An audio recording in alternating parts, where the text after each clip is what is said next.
Ok, deixa eu ajustar isto aqui. É a Deixe, primeira vez também, que eu... também deixar o pessoal entrar. Acho que Agora agora está sim. top. Pessoal, toda a Calma aí. gente consegue ouvir bem lá em casa? Estás lindo. Estás lindo. Deixar o pessoal entrar um bocadinho.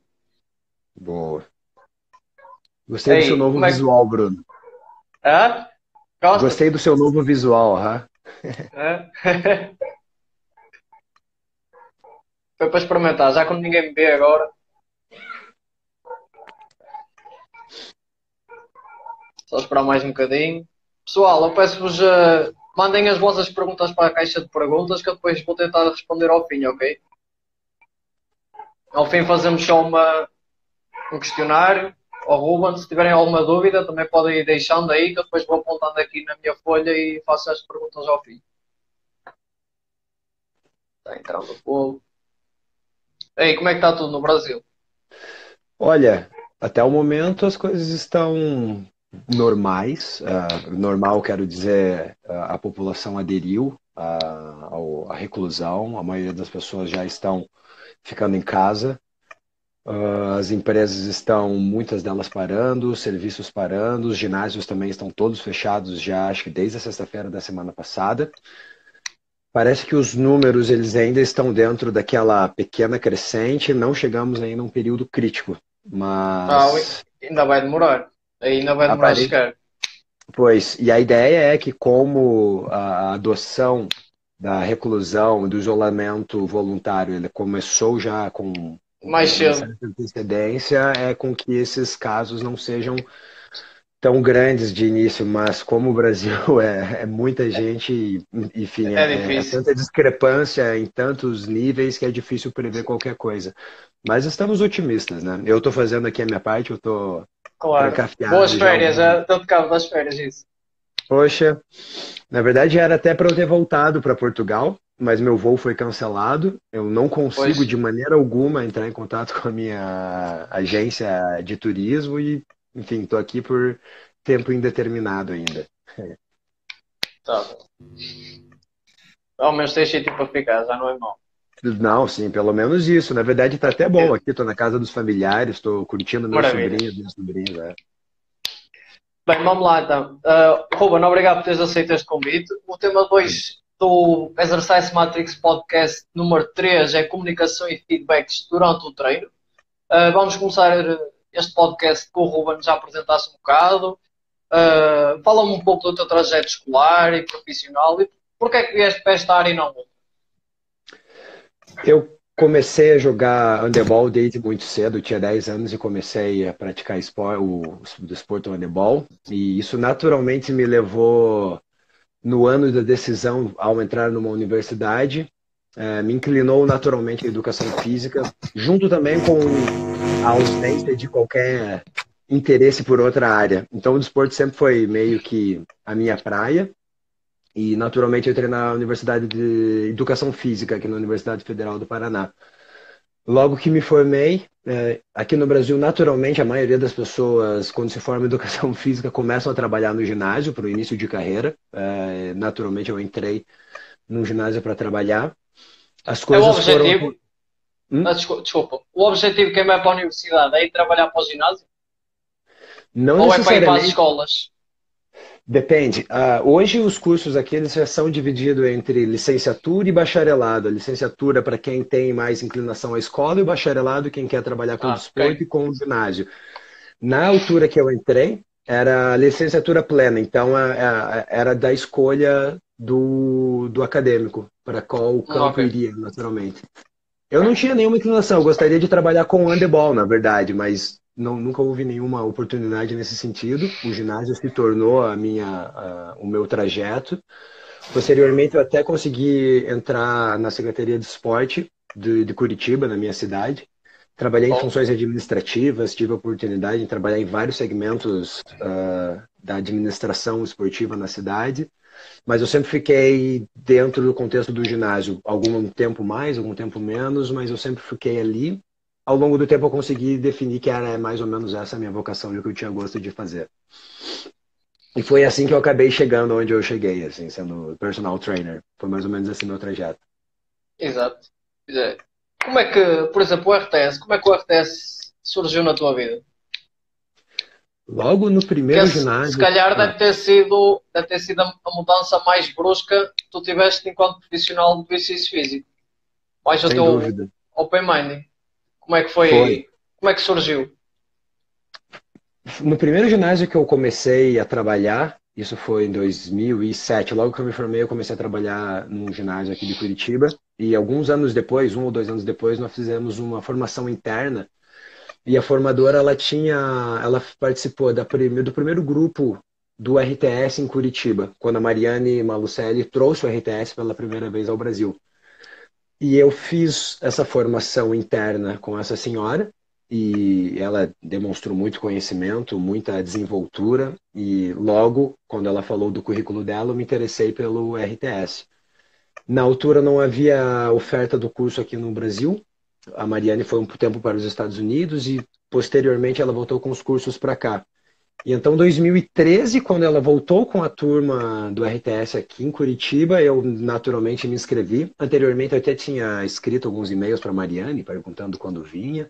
Mas foi em 2013, de fato, que eu fiz a minha primeira formação do RTS, que na altura era o RTS 123. Era um dos primeiros currículos que o RTS ofereceu. E a partir dali, logo depois que eu fiz, no meio dessa formação, ela era em 3 finais de semana, a Mariane perguntou se eu tinha interesse em ir para Oklahoma fazer o RTS Master e, eventualmente, se eu passasse na prova e obtesse a certificação, eu poderia compor a equipe do RTS Brasil para dar formações. E foi mais ou menos isso que aconteceu. Logo que eu terminei a formação com a Mariane, fui para os Estados Unidos, isso foi já no segundo semestre de 2013. Então eu fiz, acho que julho, agosto, setembro, outubro, enfim, fiz 5 módulos em sequência. No ano seguinte eu fiz a prova do RTS Master para certificação, eu consegui passar, e aí me tornei instrutor do RTS logo em 2014 e fiquei a dar formações aqui por alguns anos, até, enfim, a vida mudar e eu ir para Portugal. Isso teve um impacto muito grande na tua vida depois de tirar o RTS. A tua maneira de Foi, trabalhar mudou muito. Porque isto depois foi, vai para foi. o tema que nós vamos falar hoje. Por isso é que estou a entrar por aí. Não, sem dúvida, foi, digamos, um divisor de águas, porque até então o que eu ensinava, o que eu entendia sobre o exercício foi o que eu tinha aprendido na Claro. universidade e sobretudo, na minha carreira esportiva. A minha visão do exercício era uma visão esportiva. Na universidade, na licenciatura, nós não Uma visão mais tivemos superficial. extremamente superficial. Na Superficial. universidade, eu mal tive disciplinas, cadeiras sobre treinamento de força, Sim, sobre musculação. Tive uma disciplina e foi bastante rasa. Então, né, toda a minha vida esportiva era claro. o minha base de atuação profissional. E foi justamente o RTS que começou a me dar um horizonte de que tem muito mais iceberg para baixo da água do que para cima. E foi, Exato. sem dúvida, como você comentou, foi um divisor de águas mesmo. Em 2013 eu comecei a ver o corpo humano e o exercício com olhos completamente diferentes. E isso mudou bastante a minha carreira, sem dúvida. O que é que tu achas que é a maior diferença no Brasil e em Portugal no fitness? Tu que já estiveste a trabalhar no Brasil e estás atualmente a trabalhar em Portugal, qual é que achas que será a maior diferença? Os objetivos do público são os mesmos? São muito distintos? Bom, acho que é importante contextualizar primeiro que o Sim. Brasil é gigante, né? É Sim, um sim, claro, país claro. Na enorme. tua realidade. Na tua Na minha realidade. realidade, é até curioso notar que o estado de onde eu veio, o estado do Paraná, ele é proporcionalmente semelhante a Portugal em área e em população. Portugal tem mais ou menos o quê? 10 milhões de habitantes, Sim. o Paraná também, e a área do Paraná e de Portugal são relativamente semelhantes. Então, enfim, essa é a minha realidade. Então, das coisas que eu falo, é esse pequeno Só podes falar recorte do que que nós sabes, estamos. claro. Exato. Claro. Mas sobre o que você perguntou particularmente, Bruno, em Portugal, ou melhor, no Brasil, os objetivos, acho que inicialmente o mercado ele começou, a indústria do fitness começou isso já, acho que o que meados dos anos 90, que a coisa começou realmente a ganhar corpo, a ganhar A volume ganhar um. aqui. Sim. ganhar momentum. O marketing, a propaganda, ele era muito em cima do entre em forma, tenha um corpo de praia, projeto Não mudou verão. muito, Então, então.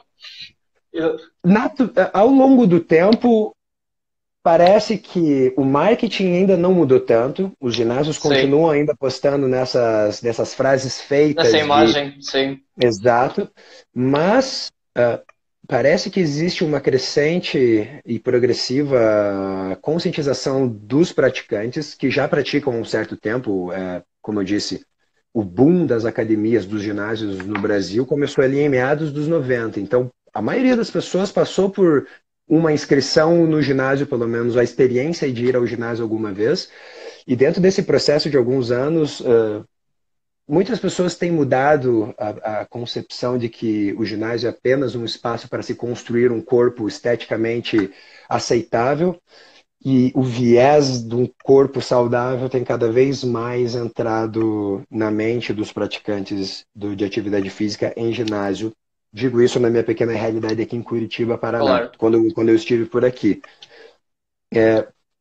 Acho que uma notável diferença que nós temos no Brasil, ou melhor, que temos em Portugal para o Brasil, acho que tem alguns pontos que são diferentes. Primeiro, esse timeline, né? O Brasil foi lá nos meados de 90 que passou por esse boom de ginásios em tudo quanto é canto, as pessoas indo para o ginásio, entendendo que o ginásio é um espaço de praticar atividade física. E isso, pelo que eu tenho notado, é relativamente recente em Portugal, né? Sim. É a coisa de, sei lá, 6, 7, 8, 10 anos É atrás. recente, é Portugal, ainda é recente. Sim, Exato, então é realmente muito recente que. Espera só um pouquinho. sim, tranquilo. Pessoal, se tiver alguma pergunta, podem ir deixando que eu vou anotando a pergunta, ok?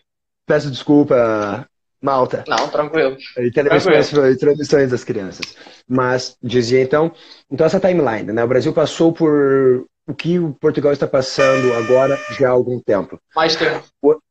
Já há algum tempo, exatamente. Então, a realidade atual aqui é um pouco diferente da realidade de Portugal. Vejo que a gênese do mercado do fitness no Brasil começou muito com profissionais de educação física que resolveram empreender. Profissionais de educação física que queriam sair da condição de professores e, sabe, investiram e começaram os seus próprios ginásios. Então, isso é um pouco diferente do que eu vejo em Portugal, que a gênese da indústria ela acabou sendo orientada e construída pelas empresas, pelas marcas. Tanto que Sim, se percebe quando você procura ginásio no Google Maps, aparece lá, Solinka, Fitness Hut, sim, sim. todas as grandes marcas são várias. Aqui não é tanto. Aqui são várias pessoas físicas que criaram suas pessoas jurídicas e posteriormente começaram seus negócios. Então, o início do mercado, ele foi, aparentemente, aqui no Brasil, começado por profissionais do exercício, não por instituições, por empresas. E isso causou alguns desdobramentos e, por exemplo, parece que no Brasil a imagem do protagonismo do profissional é bastante viva, né? Como eu posso dizer, a fidelização do cliente à atividade física tem, no meio de tudo, um profissional, tem o caráter do profissional. A minha visão nesses 2 anos que eu estou em Portugal é que parece que a imagem da empresa tem um papel um pouco mais fulcral nessa relação da Sim, fidelização do cliente. Percebe o que eu estou dizendo? sim, sim, sim. Então, esse é um Então, tu dos achas que no pontos. Brasil as pessoas estão mais voltadas para a qualidade do profissional e em Portugal é mais a imagem que vai vender? Eu não diria exatamente isso, mas eu acho que os mecanismos de fidelização, eu digo assim, eu sou um cliente, eu pratico exercício. O que me faz gostar de continuar praticando exercício, ou o que me prende mais a essa prática sistemática, o profissional, ele parece ter um ponto mais central nessa decisão, pelo menos aqui no Brasil. Eu digo isso comparando com as campanhas que existem em Portugal muito frequentemente, que os ginásios fazem com o intuito de fidelizar, de manter o cliente ali. Sim. E outro ponto é isso que eu disse, né? Desde o início aqui o profissional ele foi mais um protagonista no começo do mercado. E parece que isso tem uma influência maior, assim. O profissional ele tem um... Os clientes são mais apegados ao profissional, resumindo a minha frase. Achas que essa é entre os alunos que procuraram no Brasil e em Portugal, o objetivo, por exemplo, é o mesmo? Tu achas que difere muito o objetivo de um e do outro? Do aluno brasileiro e do português? Olha, generalizando talvez, mas falando particularmente do meu caso, eu acho que eu tenho algum tipo de imã que eu acabo por atrair mais pessoas que têm problemas, clientes reais, como nós falamos nas formações, são Sim, pessoas que têm lá a partir dos seus 45 anos, seus 50 anos e precisam praticar exercício, mas aquilo que a indústria vende não é acessível a essas pessoas. Então, basicamente, as pessoas com que eu tive contato no Brasil e as pessoas com que eu tenho contato em Portugal, elas são mais ou menos dentro desse grupo. Mas eu acho que talvez exista uma distinção entre objetivos, de maneira geral, entre o público brasileiro, que o público brasileiro gosta muito de praia e a sim. preocupação com o corpo de praia É talvez seja maior. algo um É a pouco ideia, maior. é a ideia que passa. Ao menos a ideia que eu Pois tenho é, é que o público brasileiro é muito voltado mais para a estética. Posso estar enganado que aqui também sou muito voltado. Porque também o que eu acho é que o mercado aqui está feito sempre para os mesmos, que é sempre para a estética. Por isso é que se calhar as pessoas viram-se mais para aí. Porque não apelamos, lá está, ao cliente real para ir para o ginásio. é um dos grandes problemas que, digamos, 5 a 10% da população está no ginásio. Dependendo de cada país, isso vai um pouco mais para cima, um pouco mais para Sim, baixo, mas os números giram em torno disso. 5 a 10% da população está no ginásio. E a indústria do fitness, e até mesmo os profissionais, nós profissionais, não entendemos que a grande faixa do mercado está nesses 90% da população que não está no ginásio. E nós tentamos continuamente vender ginásio, vender exercício com essa mentalidade de que just do it, faça os mesmos catching phrases para vender exercício para esses 5% da população que já estão, que na maioria das vezes buscam performance, buscam estética, esses objetivos comuns dessas, né, claro. da fitness Sim, people, por assim dizer. sim. Pois, lá está, o que eu acho que o problema muito grande é que para essas pessoas quase nem é preciso anunciar, porque alguém quer ganhar estética já vai para o ginásio. Devíamos anunciar para aqueles que não vão para o ginásio, porque o outro já vai, ele sabe, bem, quer ganhar corpo, ter um corpo mais bonito para ir para a praia, para onde é que eu tenho de ir para o ginásio. Não Sim, precisamos de anunciar para essas pessoas. Elas já vão é. sozinhas lá. E parece aqui, um pouco antes de eu sair aqui do Brasil, eu pude notar que a comunidade médica já tinha, de certa forma, uma compreensão de que o treinamento de força, o fortalecimento muscular, o desenvolvimento da função neuromuscular é importante, faz parte da saúde, é uma das variáveis críticas para a saúde. Então, a comunidade médica parece que já é um aliado um pouco maior do profissional do exercício aqui no Brasil, quase que como de maneira uníssona, assim. Lógico, eu estou generalizando, Claro, mas muitas pessoas chegavam a mim por indicação de fisioterapeutas, por médicos, excelente. então, e isso ajuda bastante. Um outro fato que eu acho que contribui com essa dinâmica que eu estou dizendo é que desde 98 no Brasil existe um órgão federal que regulamenta a profissão. Sim, isso é Desde importante 98 isso. foi criado, foi. Atenção, existe. Eu sempre fui um crítico dessa instituição, sobretudo no aspecto de que eles não trabalham dentro de um escopo técnico. Porém, o fato da profissão ser representada por um órgão federal, e isso, eu acho que a mais-valia de ter uma representação de um órgão federal é que isso causa na sociedade uma representação de que a nossa profissão tem mais importância, tem mais valia, existe Sim, fiscalização, existe regulamentação. E isso causa para a população, para os clientes, uma sensação de que, ok, mais essa profissão segurança. é mais segurança. Eu Exato. posso confiar nesses profissionais, o que, né, Não necessariamente é uma verdade absoluta, mas Claro, penso claro, que nunca no é. ponto de Em nenhuma vista de profissão. mas o ponto de vista de credibilização da profissão Claro. é algo importante e é uma das características interessantes que existem aqui no Brasil. Sim, senhor. Aqui em Portugal ainda está muito longe disso, acho eu. Estamos caminhando, estamos caminhando. Caminhando, claro, claro, claro. Ah, bem, vamos começar a entrar no nosso tema. Ah, por exemplo, eu vejo, ou conheço muitas pessoas que têm um conhecimento técnico elevado, conhecimento teórico muito bom da, do exercício físico, mas depois falha lá está, a parte que nós falámos no último módulo do treino, que é a entrega do exercício ao cliente. Falha muito, ok. Eu sei que isto acontece, eu sei que isto acontece, agora tenho uma pessoa à frente e isso parece que ficam bloqueados, não sei porquê, a hora que é, ok, agora é que é para trabalhar, tudo o que tu estudaste, vai ser agora o momento, tu vais trabalhar com esta pessoa. Porque é que achas que é o medo de estar a começar, é a responsabilidade que congela o profissional nessa hora? Eu, tratando-se de um profissional que acabou de começar, sem dúvida, né, aquele Sim, impacto de ter que se responsabilizar pela saúde de alguém é algo muito grande. Então, acho que um primeiro momento, esse certo medo, essa receio de ter a saúde de alguém na mão é algo real. Mas, principalmente, penso que nós ensinamos aquilo que nós aprendemos.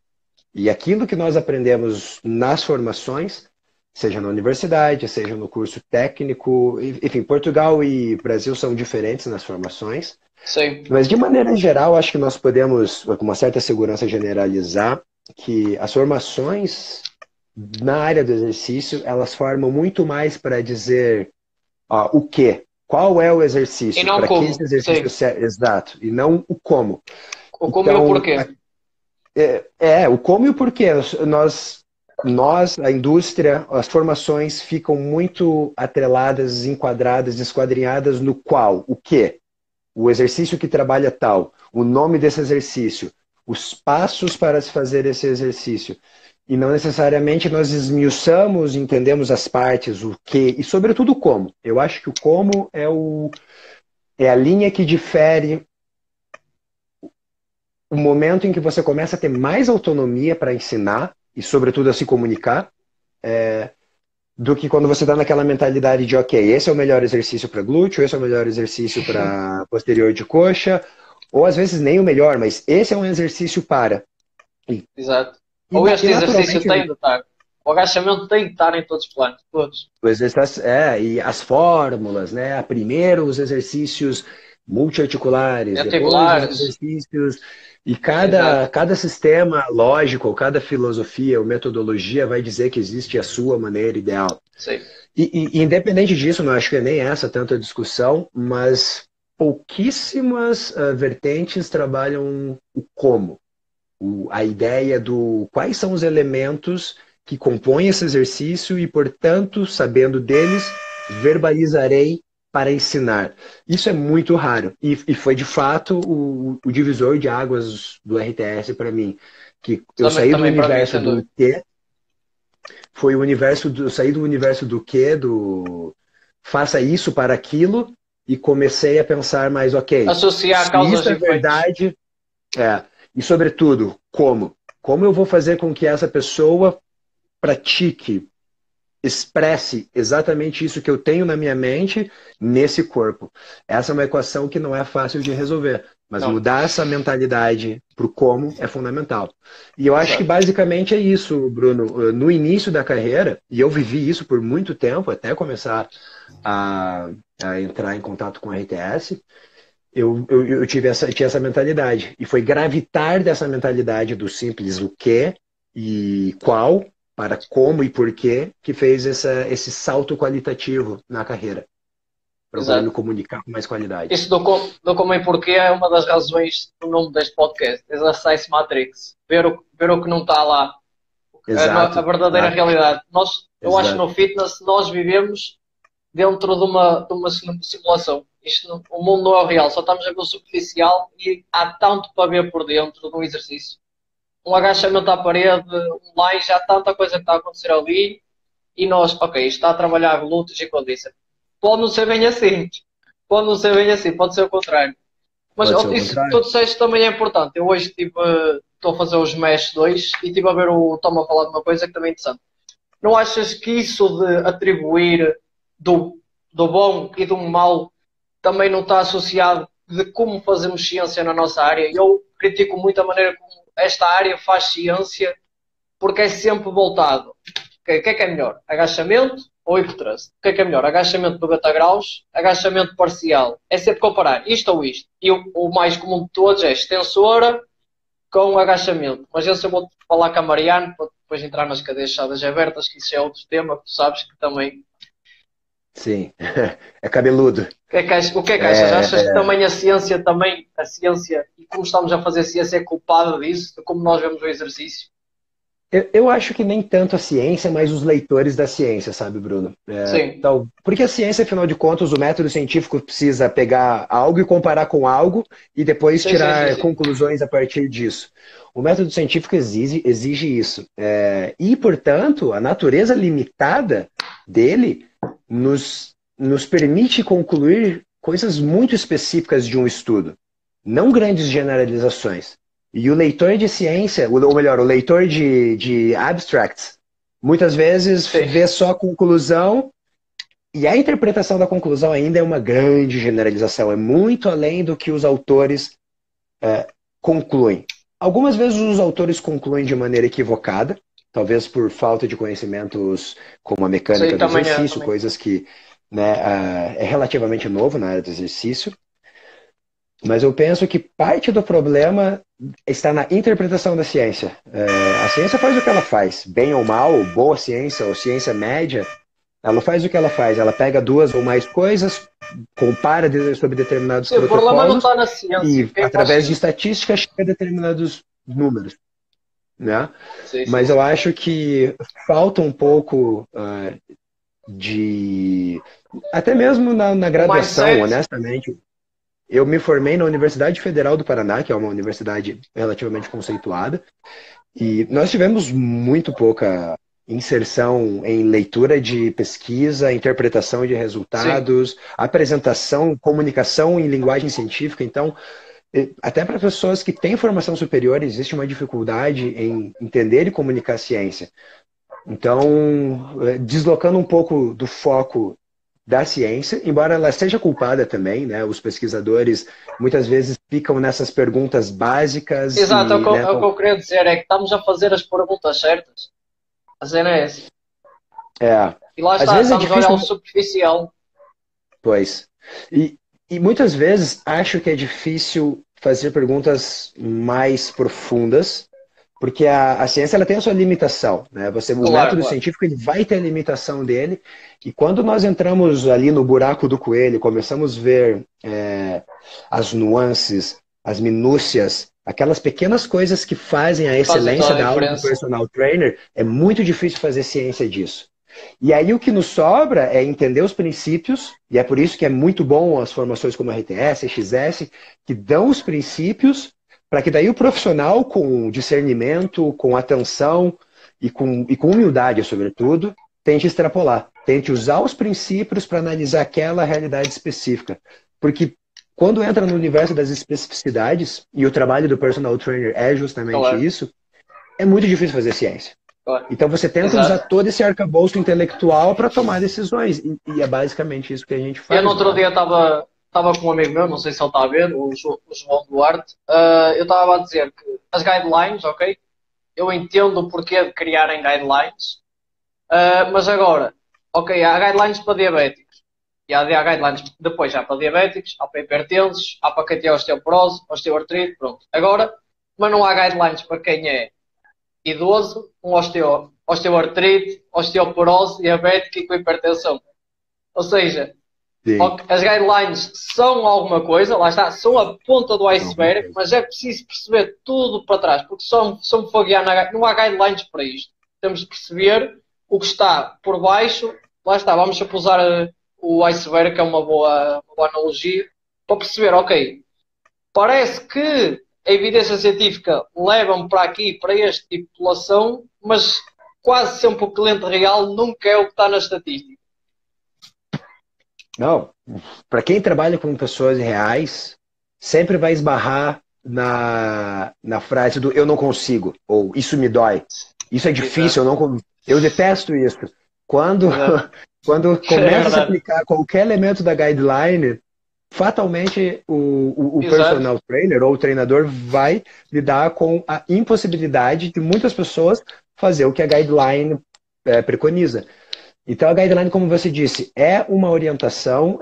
Eu vejo mais a guideline como assim, instituições e organizações que pegam o corpo atual da ciência, veem as melhores evidências, as mais fiáveis, com maior poder estatístico, pega mais ou menos o que elas concluem, tentando dizer, olha, baseado no que nós lemos por aqui, teoricamente o que se deve fazer é isso. Mas fica nisso, é teoricamente. A Exatamente. guideline ela não tem que ser a bíblia do profissional da prática.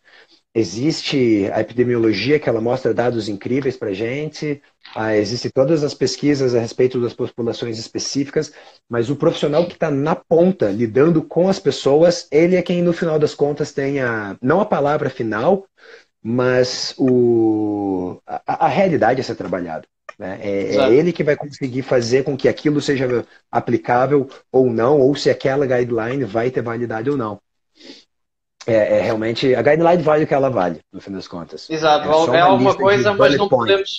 É o problema que eu acho que muita gente, principalmente quem sai da faculdade, é normal, vai se basear muito do que dizem as guidelines, pá, porque quem sai é difícil. Lá está, é o que eu digo, não há muito ensinamento nas universidades do exercício físico. E o que há depois não é exercício físico para as pessoas reais.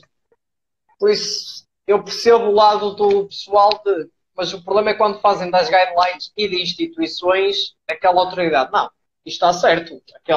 O ACSM disse Ele isto. que diz. É, E tem um é pouco uma também falácia que eu da. falei com o Pedro, falácia da autoridade, lá porque eles dizem, quer É, dizer que está certo.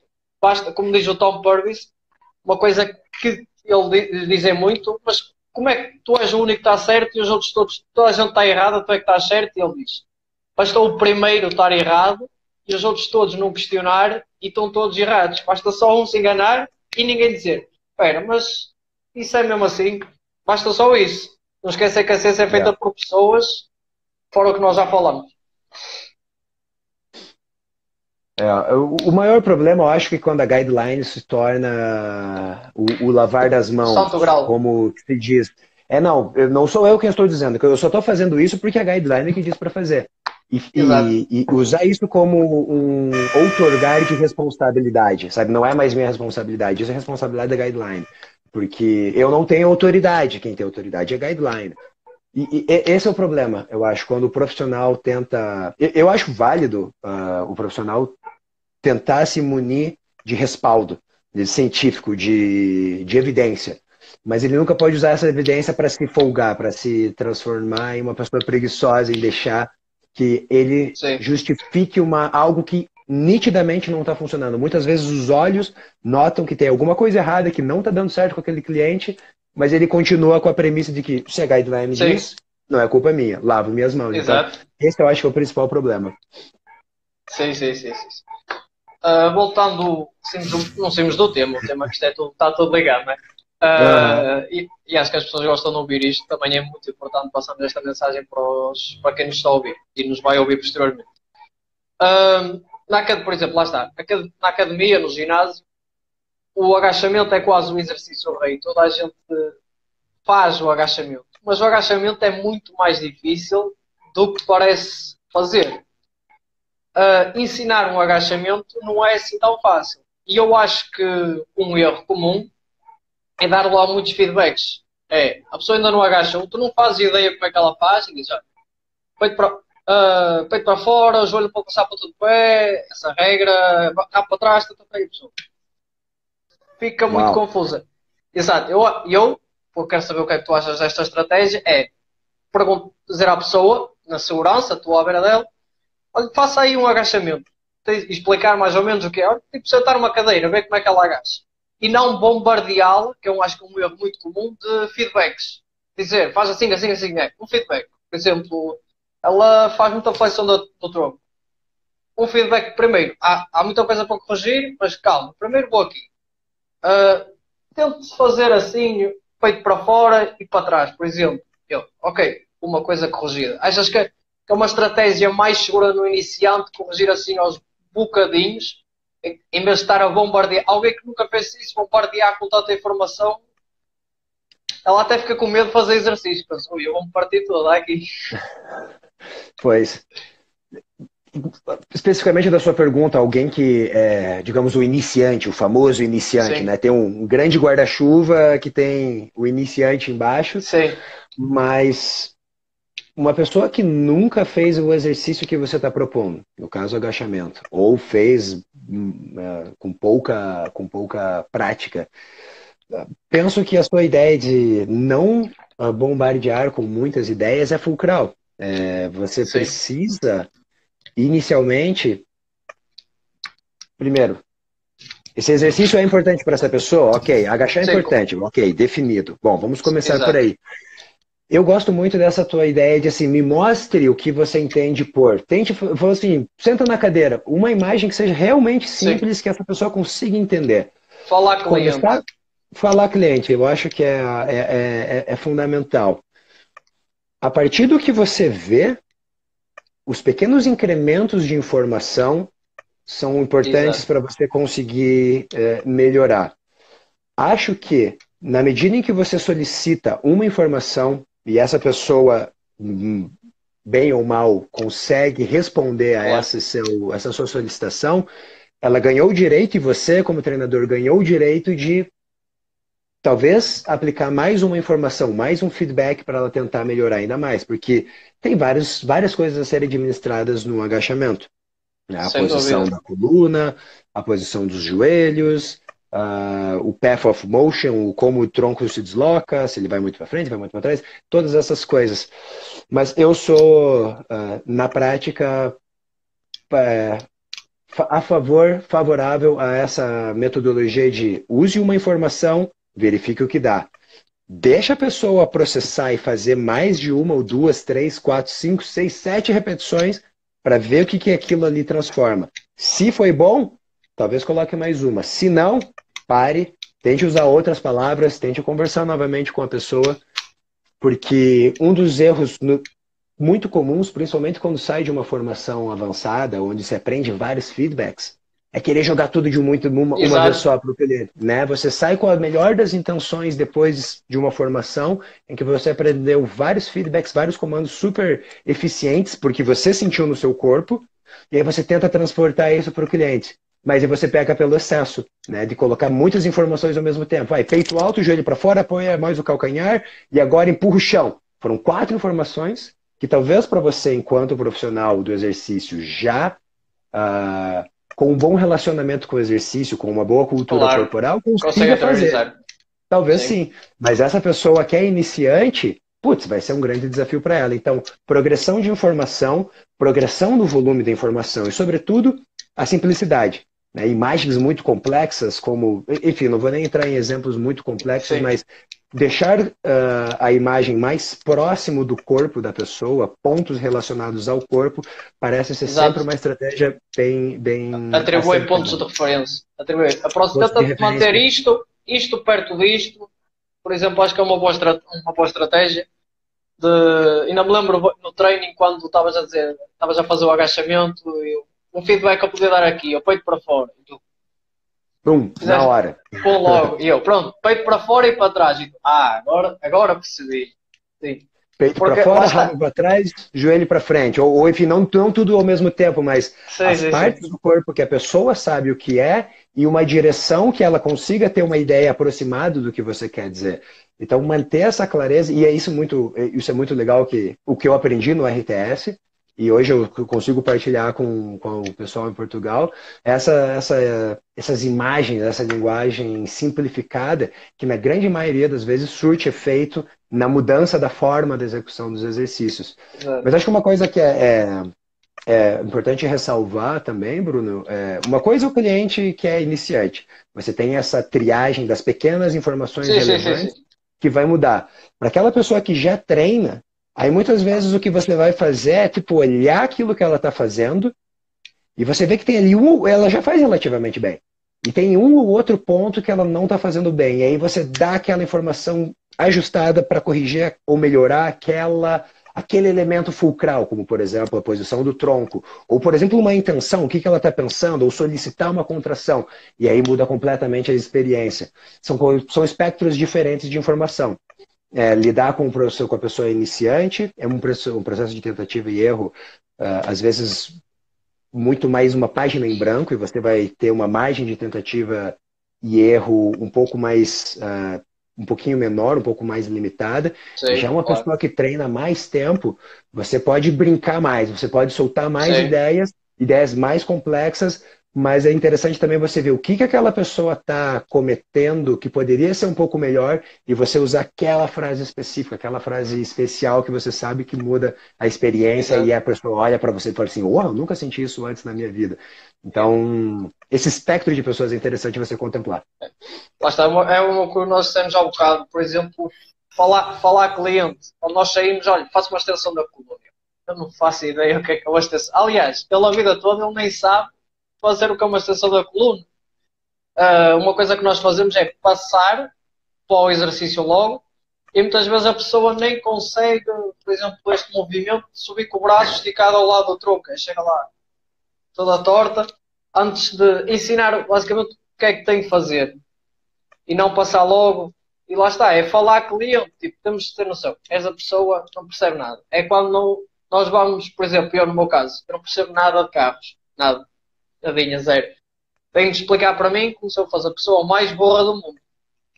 Como se estivesse a falar para um miudinho de 5 aninhos. E pá, não é falar, claro, para o cliente com um aluno de 5 anos, que ele até pode levar a mal, mas simplificar ao máximo. Não vale a pena estar a complicar, nem a usar um jargão e uma linguagem muito elaborada só para poder pensar, ui, este percebe, usa a extensão da coluna, a abdução do ombro, não vale a pena. O que vai Ah, importar mais vai ser a experiência do treino.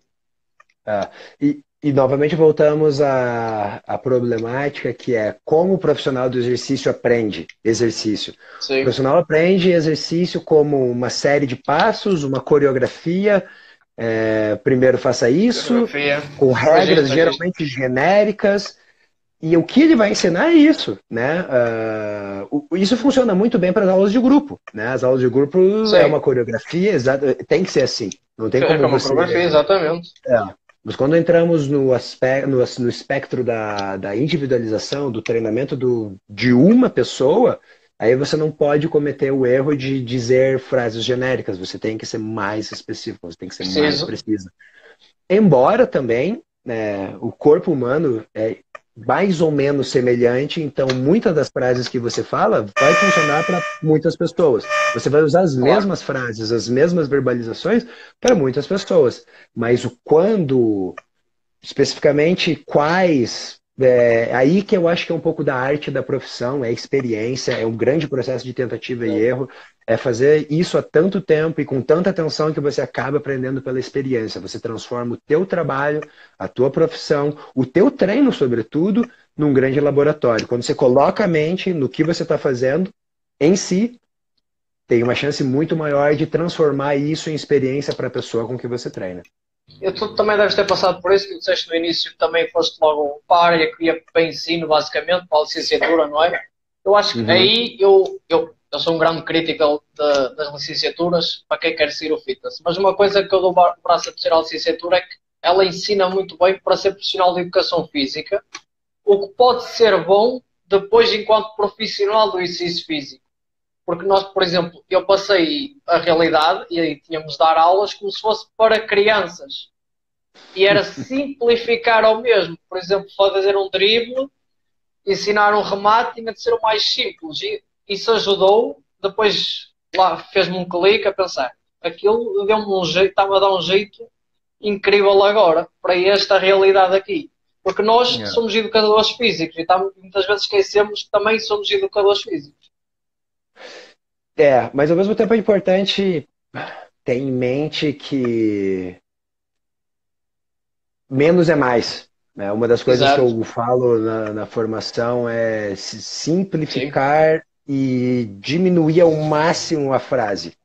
Quanto mais palavras, não digo que é pior, mas eu gosto de sempre estar pensando assim, eu consigo falar em menos palavras a mensagem, qual é a mensagem? Primeiro, quando você fala uma frase para o cliente, qual o objetivo? O que você quer aqui? Você quer mudar uma coisa? Você quer incentivar? Você quer dar um feedback de algo completamente novo? Você quer reforçar uma ideia?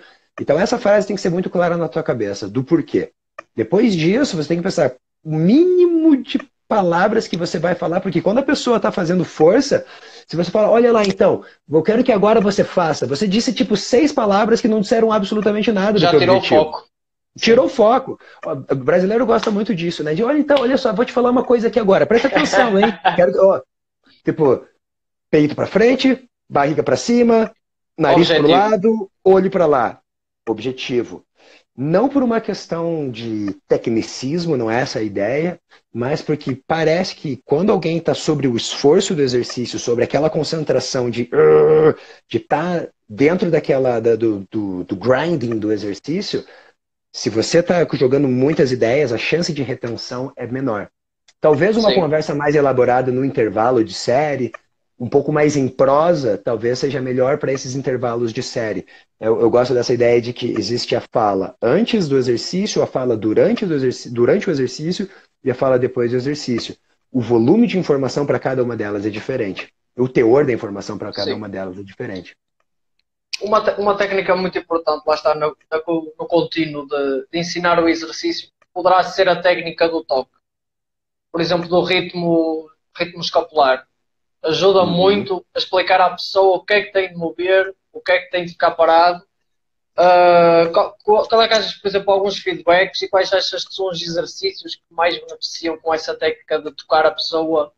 Há uns que não são tão precisos, mas, por exemplo, eu dá muito jeito de explicar, a tocar nas escápulas, o que é que elas têm de fazer e o que é que não têm, e mesmo assim, às vezes é muito difícil. É difícil.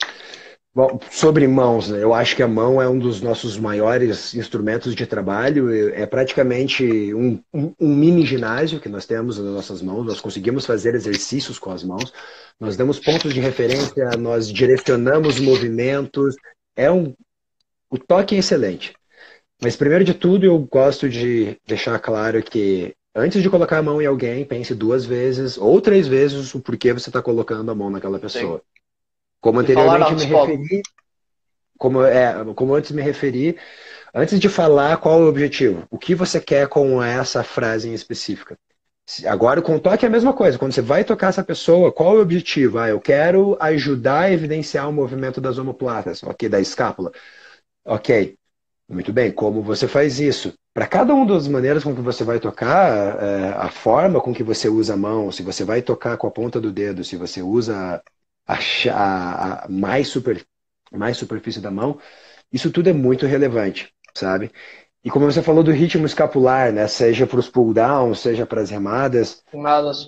eu acho que as mãos para esses exercícios em específico, elas ajudam nem ser tanto um mecanismo de ensino, às vezes mostrar o movimento você ajuda a pessoa a entender Sim, melhor o que é o movimento.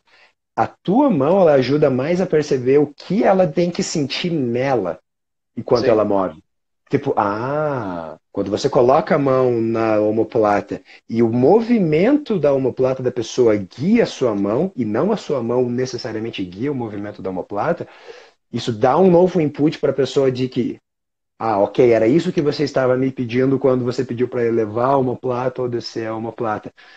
Então, o uso das mãos é de grande valia. Eu acho que existe uma tremenda necessidade de finesse para usar isso, muita experiência, muita tentativa e erro, e você só adquire experiência com o processo de tentativa e erro, mas acho que dominar os elementos básicos como, na maioria das vezes, é importante que você seja simétrico, seja bilateral, a não ser que você queira realmente chamar atenção só para um lado específico.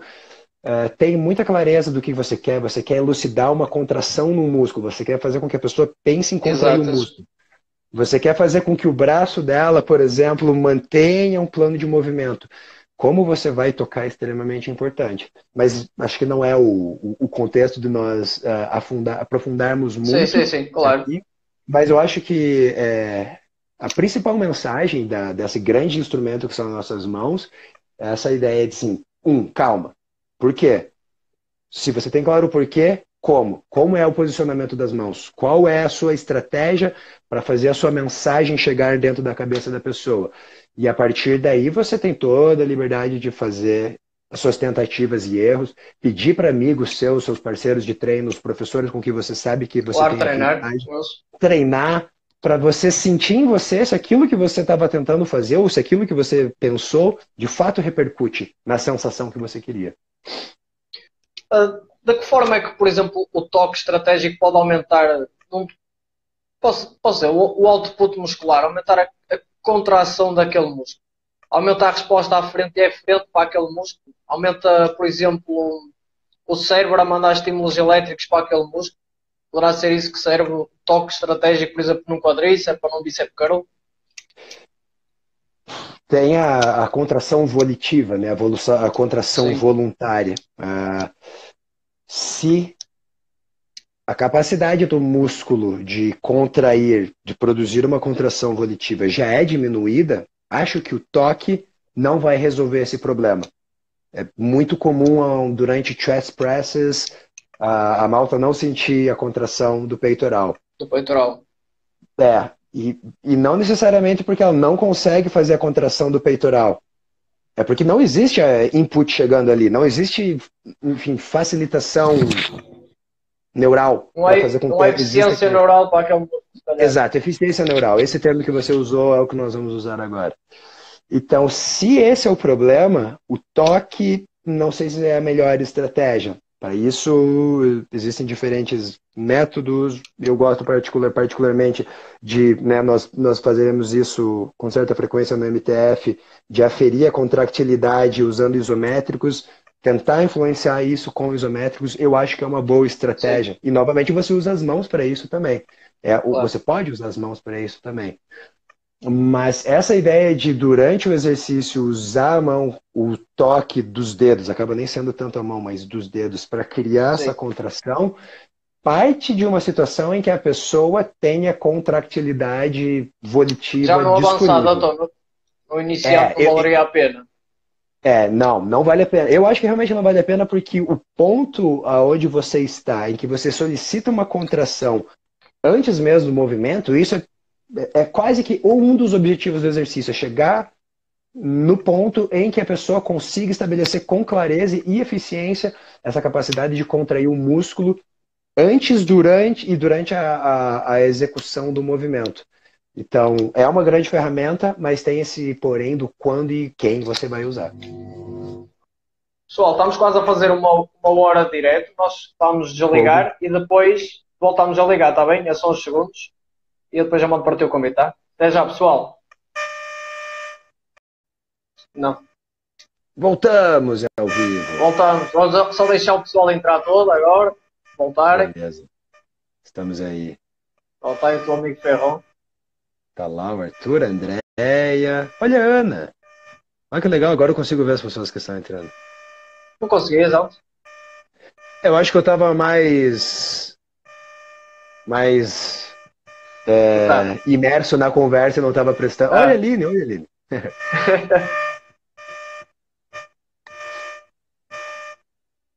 Vou esperar mais um bocadinho antes de começar outra vez. Pessoal, se tiverem perguntas, podem deixar aí a pergunta que eu estou a apontar as perguntas. Já tenho aqui duas para fazer ao fim. Oi, Ana.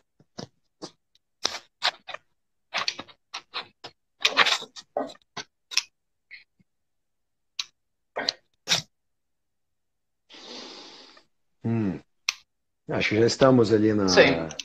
No que estava mais grupo, ou menos né? isso. Sim. Na academia, por exemplo, sabemos que há exercícios que são mais fáceis de ensinar do que outros. Nós falámos agachamento, exercícios talvez que envolvam mais articulações. Nós sabemos que não há exercícios que envolvam poucas, todos envolvem muitas, obviamente, mas uns são mais desafiadores, nem que seja pela instabilidade. Ou pela falta de esporte, etc. Há muitos fatores. Num aluno que tu queiras que ele aprenda um novo exercício para posteriormente tirar algo de lá, melhor output, aumento de força, etc. Tu irias colocar esse exercício no início da sessão, já que ele está fresco e a aprendizagem seria melhor? Ou na tua opinião é irrelevante onde é que o colocas na sessão? Essa é uma pergunta meio difícil, na verdade, mas Sim, eu diria que se parte é um aluno iniciante, vamos dizer. Os exercícios mais complicados eu tendo a colocar no início do treino. Os exercícios mais sim, complicados do aprendizado para essa pessoa, não é? Uma vez que a energia à disposição dela talvez vai estar mais em cima, os músculos ainda estão mais frescos, sofreram menos com fadiga. Então, não só do aspecto, né, cognitivo, acho que a chance de ter do objetivo ser atingido com maior sucesso, colocando esses exercícios no início, é maior, mas sobre o ponto de vista da capacidade muscular, da função muscular, estar mais disponível no início, sem a influência da fadiga. Então, isso me faz concluir que os exercícios mais complexos, seja eles multiarticulares, ou com peso livre, ou que você tenha mais influência externa, ou tenha, enfim, o que sim, você entende por exercício mais complexo, eu tenho a tendência, para um iniciante, para uma pessoa que está aprendendo, a colocar esses claro. exercícios um pouco mais no início. Né? Se eu tenho um cliente, por exemplo, que tem uma demanda grande de exercícios para a coluna, eu tenho uma inclinação a inicialmente começar lidando com coisas de coluna com ela. E posteriormente agregamos mais coisas à frente. Mas eu tenho um pouco desse viés de lido primeiro com o que é minha prioridade e posteriormente eu vou Claro. colocando mais coisas que não são tão relevantes para esse objetivo agora. Ou não são, de acordo com a minha triagem, os mais relevantes hoje. Mas, por exemplo, acho que foi uma revisão sistemática do Schoenfeld que ele publicou, falando da influência nos ganhos de força e hipertrofia na ordem dos Na ordem, exercícios. sim. Exato. E a conclusão Que é o que fica no dessa início é revisão maior ou menos. é, então, mas a sugestão é que para hipertrofia, parece que, não sei se era para hipertrofia ou ganhos de Para a força, força. mas Força. força. Priorizar aqueles principais exercícios que você quer como seus principais pontos de melhoria no início do treino. E volto, acho que para as mesmas razões justificativas, que é a tua disponibilidade neural, a Claro. sua disponibilidade do tecido muscular, da capacidade de produzir força, uma vez que eles estão frescos ainda. Lá, o que nós, por exemplo, o que nós falámos, voltando à questão do sentir, porque isto é muito importante, porque muitas vezes o aluno não está a sentir o que deve, está tudo, o que está parado tem que estar parado, o que está a mover tem que estar a mover, ele está concentrado, teoricamente, não estamos na cabeça dele, não sabemos, mas assumindo que ele está concentrado, mas mesmo assim, eu hoje estive a falar isto com o Pedro, mesmo assim ele não sente. Como é que tu otimizarias ele o sentir o que ele tem de sentir? Bom, se ele não está sentindo o que deveria sentir no exercício, que é, por exemplo, vamos dizer num leg curl, ele não está sentindo a musculatura posterior, eu tendo a olhar primeiro o equipamento que eu estou usando. Sim, Porque nós sabemos, quando você começa a compreender um pouco mais sobre máquinas, sobre o equipamento de treino que você tem para usar, a influência disso, da organização do equipamento e da momento, característica do equipamento, vai ser influencia muito. fundamental para o sucesso ou para o insucesso da percepção do trabalho daqueles músculos que você quer trabalhar naquele exercício. Então, esse é um dos primeiros pontos que eu vou olhar. O equipamento que eu tenho, ele é um equipamento decente, ele é um equipamento útil para aquilo que eu quero? Quais são os elementos que compõem isso? Primeiro, path of motion, que é o caminho que ele faz, o perfil de resistência é brutal também, mas sobretudo o Sim, path of motion. Né? Então, o meu primeiro ponto de análise é, se o aluno não sente o que ele deveria sentir, eu olho por um instrumento que eu estou usando. Se esse instrumento não é adequado, eu vou tentar usar as melhores estratégias que eu tenho disponível nesse ginásio, nesse espaço que eu estou usando para trabalhar, para tentar construir essa experiência. Se, por exemplo, o equipamento é bom, ok, tá perfeito. Acho que o setup da máquina tá ok. Aí nós entramos um pouco na questão da o que a pessoa está pensando a fazer durante a execução do exercício e o que faz com que o cenário de forças gere reações ou expressões musculares que vão causar aquela sensação. E aí eu tento modificar baseado no feedback, em imagens, em ideias com que vão tentar criar ações mais específicas para aqueles grupos musculares que eu quero fazer. Então, resumindo, quando a pessoa não sente o que ela deveria sentir, meu primeiro ponto de análise é o que eu estou usando para tentar estimular aquele tecido específico. Se não é bom, se não consigo ajustar com qualidade, tento usar uma outra solução, um outro equipamento para aquele mesmo grupo muscular. Se a solução, se o equipamento é bom, eu tento verificar o que eu verbalizei, o que esse meu cliente está pensando durante a execução, que está criando aquele cenário de forças com que faz que a ação muscular dela não permita ela sentir o que ela deveria sentir. E um terceiro caso, se tudo isso está ok, vamos dizer que eu usei as palavras certas, eu fiz tudo o que eu acho que deveria ser feito, eu tenho duas hipóteses. Uma é tentar verificar a contratilidade daquela parte, daquele tecido muscular que eu quero trabalhar para ver se existe capacidade contrátil, porque se eu não avaliei isso antes, eu não sei se realmente aquilo, o que eu quero usar realmente pode ser usado, ou se consegue ser usado. Se eu tenho. Exato, se ela tem disponível. Se isso não é possível, eu vou tentar influenciar da melhor maneira possível, eu vou tentar fazer potenciação.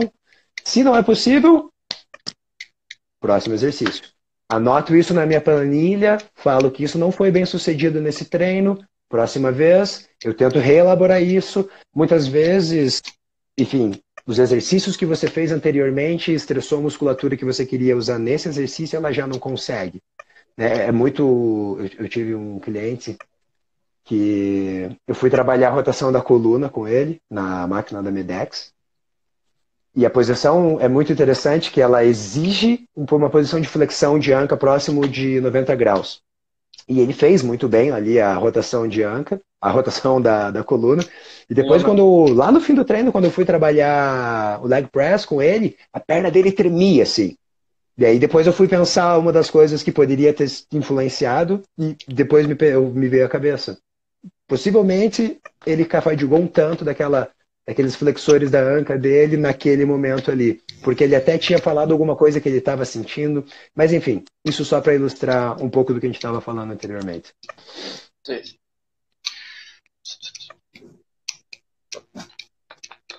Exato. É uma questão que eu, por acaso, depois também vou falar com a Mariana, que eu também quero saber. Porque pode estar tudo correto, pode estar o feedback correto, pode estar o instrumento top, mas há a possibilidade de ele nunca sentir aquela zona. Por exemplo, para as raparigas que estão a ouvir, elas sentem muita dificuldade, e não só as raparigas, eu acho que é uma coisa muito comum, de não sentir, por exemplo, a zona do glúteo a trabalhar. Uma coisa que eu acho, primeiro perceber o porquê disso, viável, e depois para saber a tua opinião também, é através dos isométricos. Atenção, e por exemplo, o que eu quero dizer também é, se ela tem, eu já vi, ok, ela tem contractibilidade, alongamento, meio e no encurtamento, se não poderá ser interessante, no encurtamento máximo, ela aplicar isometria aí. Especificamente no glúteo, para muitas pessoas, o universo inteiro dos exercícios vão ser isométricos ali. Na extensão terminal, dado também que os equipamentos que nós temos para trabalhar a extensão da anca, principalmente nos ângulos de extensão terminal, na maioria das vezes são pobres. Então, os exercícios que nós temos para fazer geralmente são amplitudes de movimento relativamente curtas, né? Só para trabalhar aquele pedacinho ali, aquele final da extensão terminal, que é muito importante, né? Atenção. Mas eu também, como eu disse, eu sou um grande usuário de exercícios isométricos, eu uso bastante, e sobretudo nesse exemplo que você trouxe, são os ângulos finais da extensão da anca, é uma grande estratégia usar. E muitas vezes é tudo que você vai ter para usar com essas pessoas. Você pode criar ali, achar que o exercício está top, que o perfil de resistência está excelente, mas não necessariamente estará. Sabe? Principalmente para a extensão da anca. Eu acho que a extensão da anca, nos ângulos finais, a gente tem um desafio que não é muito fácil. Primeiro, conseguir uma contração do cliente. Quando você começa a olhar com mais cuidado, você vê que tem muita extensão da coluna e nem tanta extensão da anca. É.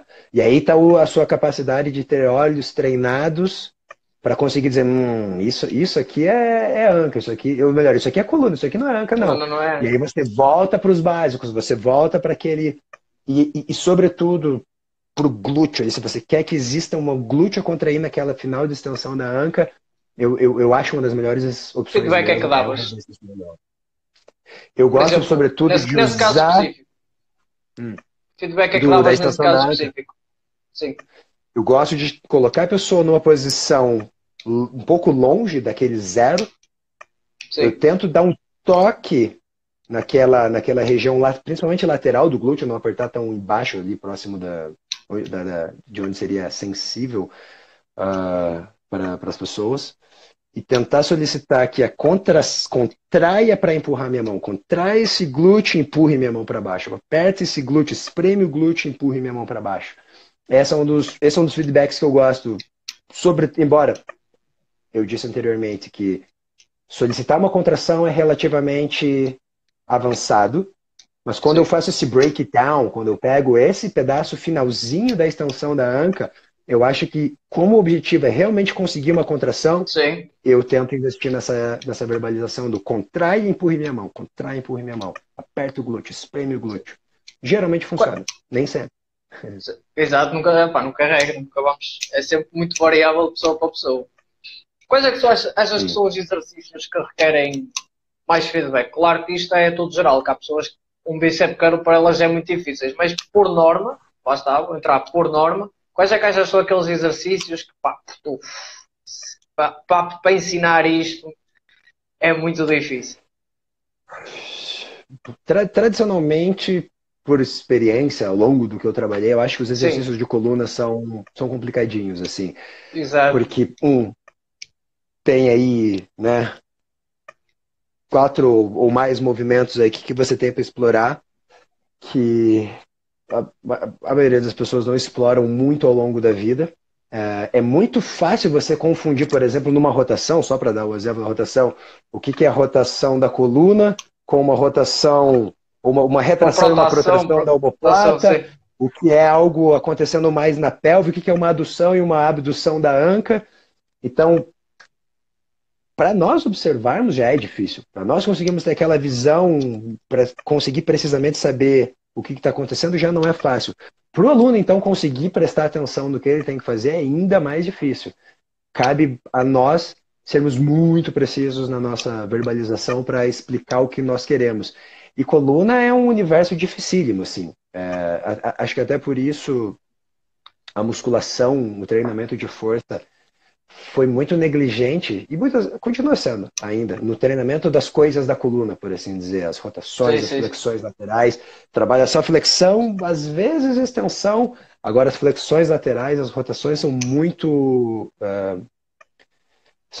esquecidas, né? E acho que por isso as pessoas não treinam com frequência, torna esse efeito repetitivo. Elas não sabem muito bem porque elas não treinam, e elas não treinam muito bem porque elas não sabem. Então nós temos um papel muito importante E em achas que é. ensinar. Sim, sim, sim. Achas que é por isso que muita gente tem dor de coluna? Porque nunca estimulou aquele tecido muscular? Bom, o Yuri. Então, o Yuri é do Pilates.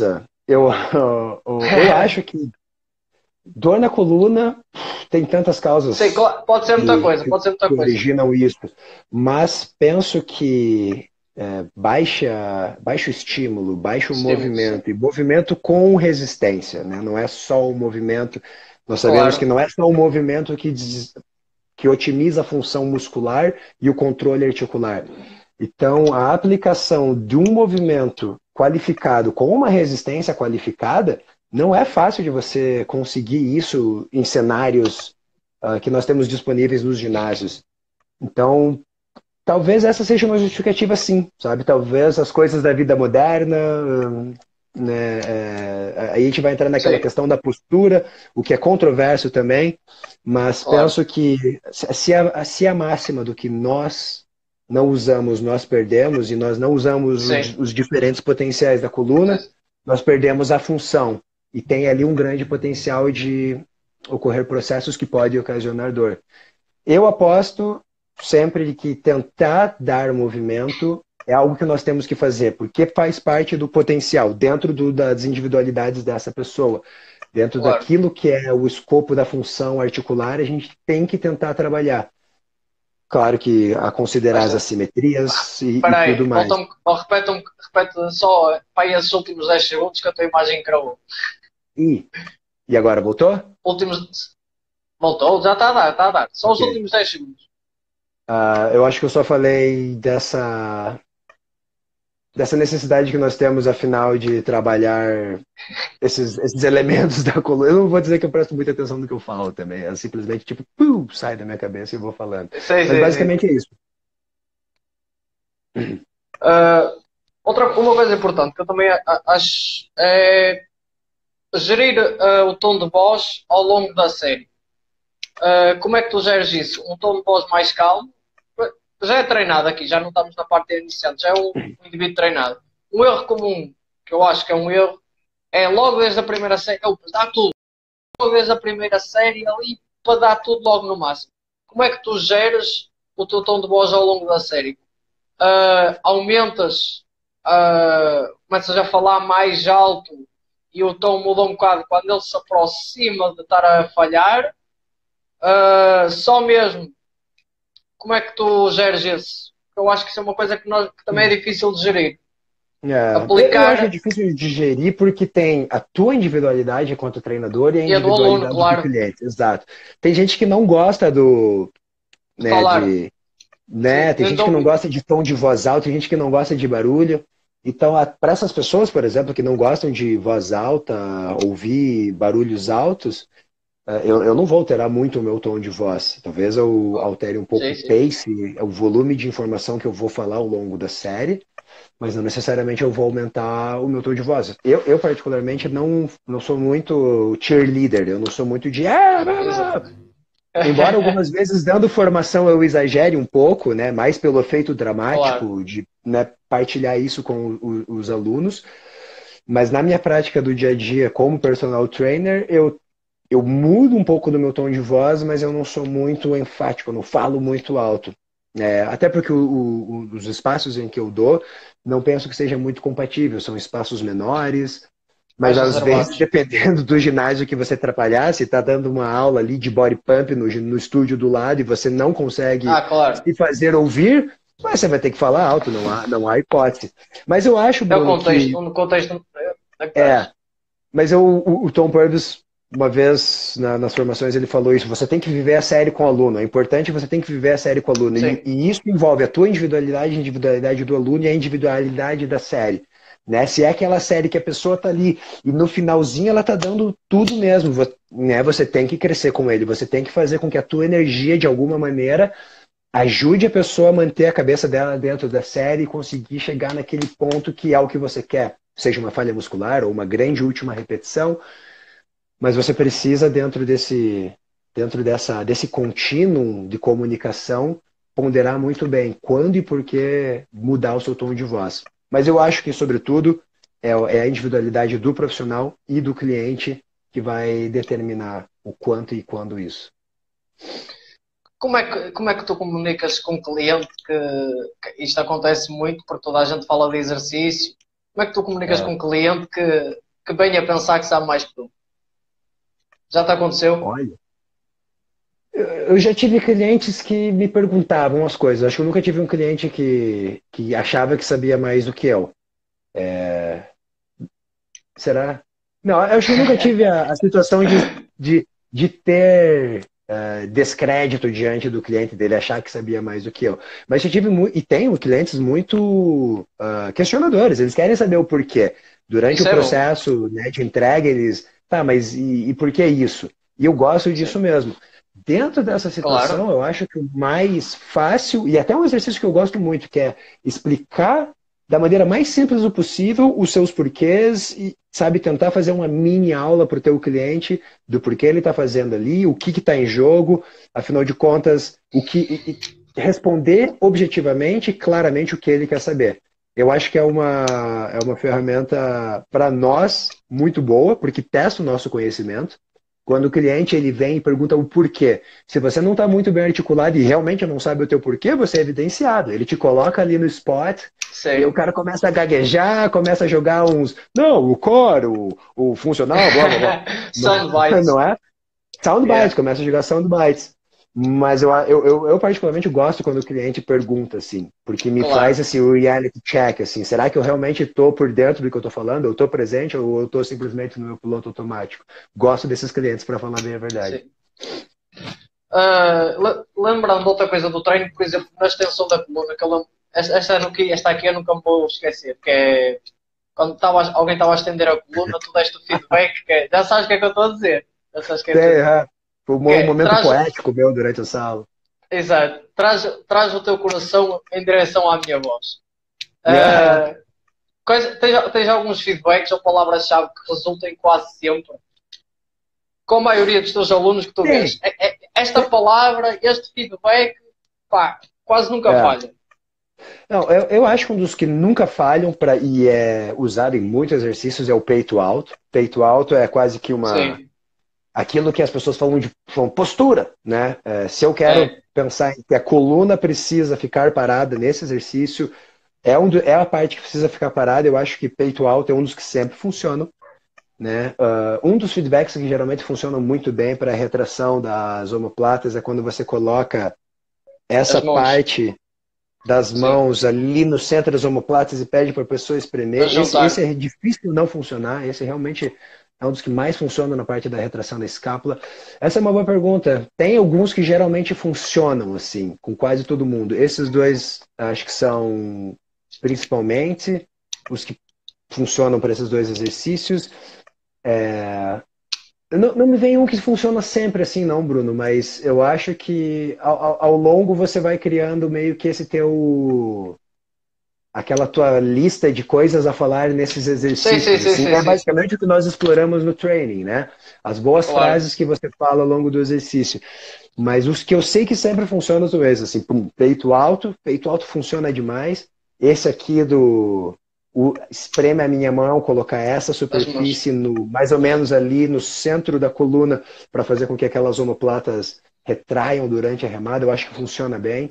Acho que esses são os que mais funcionam. Um que tem provado ultimamente ajudar bastante no crunch é aquela ideia da ação reversa de tentar apertar um pouco ou levar a lombar para baixo, encontrar a lombar ao chão para criar a contração abdominal. Às vezes nem é tanto que eu solicito durante o movimento, mas para a pessoa perceber o que é a contração abdominal, essa ideia de traga a coluna para baixo geralmente funciona também. Eu colocaria nesse grupo de feedbacks que geralmente funcionam sim. Sim.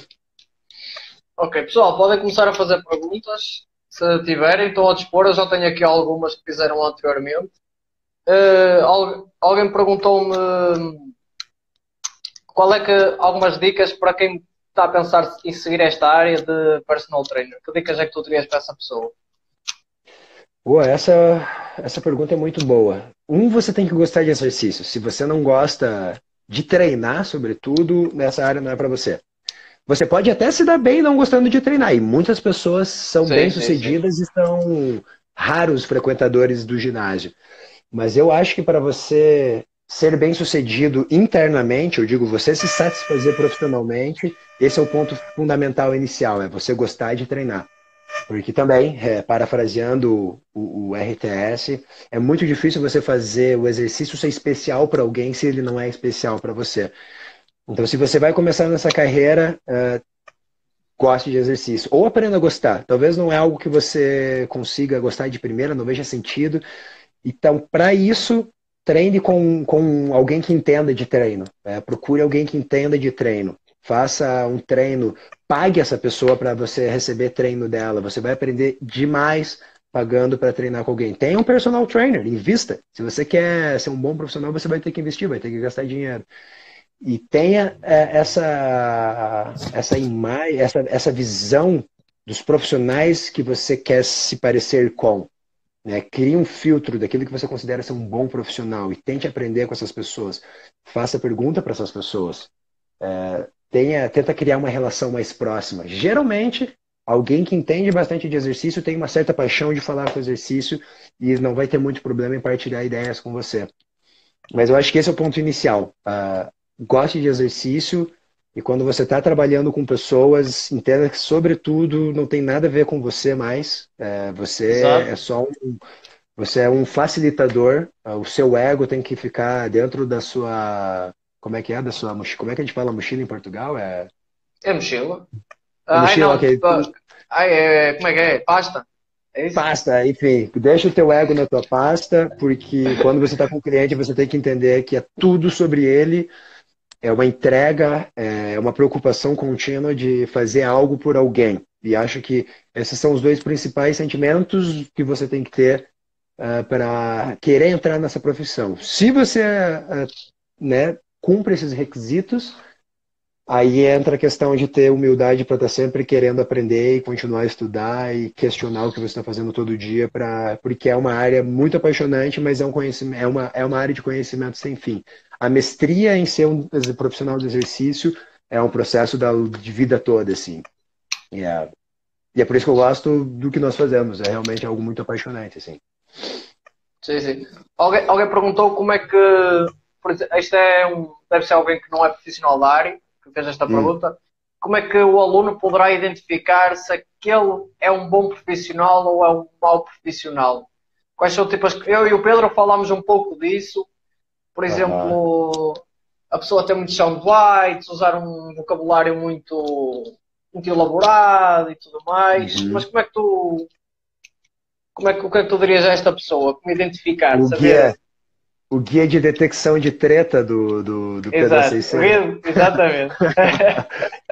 Não, veja, é bem difícil. É bem difícil, Bruno, Claro. porque muitas pessoas relativamente incompetentes, mas bem articuladas, conseguem ser bem-sucedidas nesse Nesta ramo área, de então. atividade, nessa área. Então, não necessariamente ser um bom profissional garante que, né, você vai ter pessoas vindo atrás de você. Sim. Mas, para uma pessoa que está procurando um personal trainer, acho que o primeiro ponto é pedir indicações, né, para pessoas que treinam com o personal trainer. Talvez o primeiro ponto é esse, né, pesquisar pessoas que treinam com alguém para ter boas indicações. Se você não conhece ninguém, você quer achar um bom personal trainer, acho que observar na sala um, o quanto o profissional está focado na pessoa e no exercício dessa pessoa durante uma sessão de treino. Eu acho que é até bastante evidente quando o profissional está Sim, sim, focado no sim. cliente.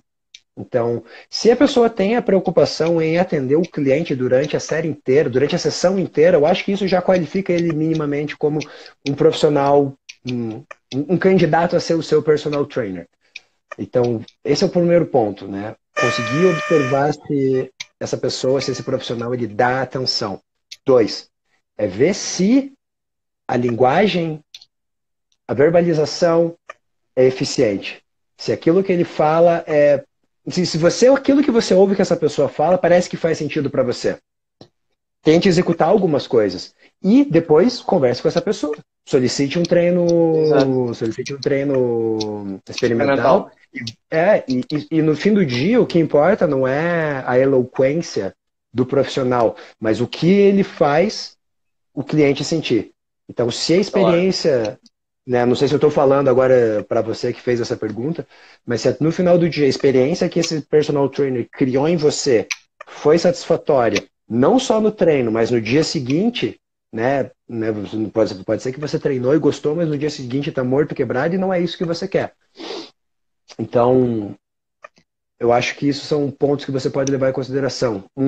Olha, qual que é a interação desse personal trainer com o cliente? Dois, faz sentido essas coisas que essa pessoa fala no seu cérebro? Três, teste, peça uma aula com ele. Se a experiência foi boa, experimenta, você não perde Claro. nada por isso.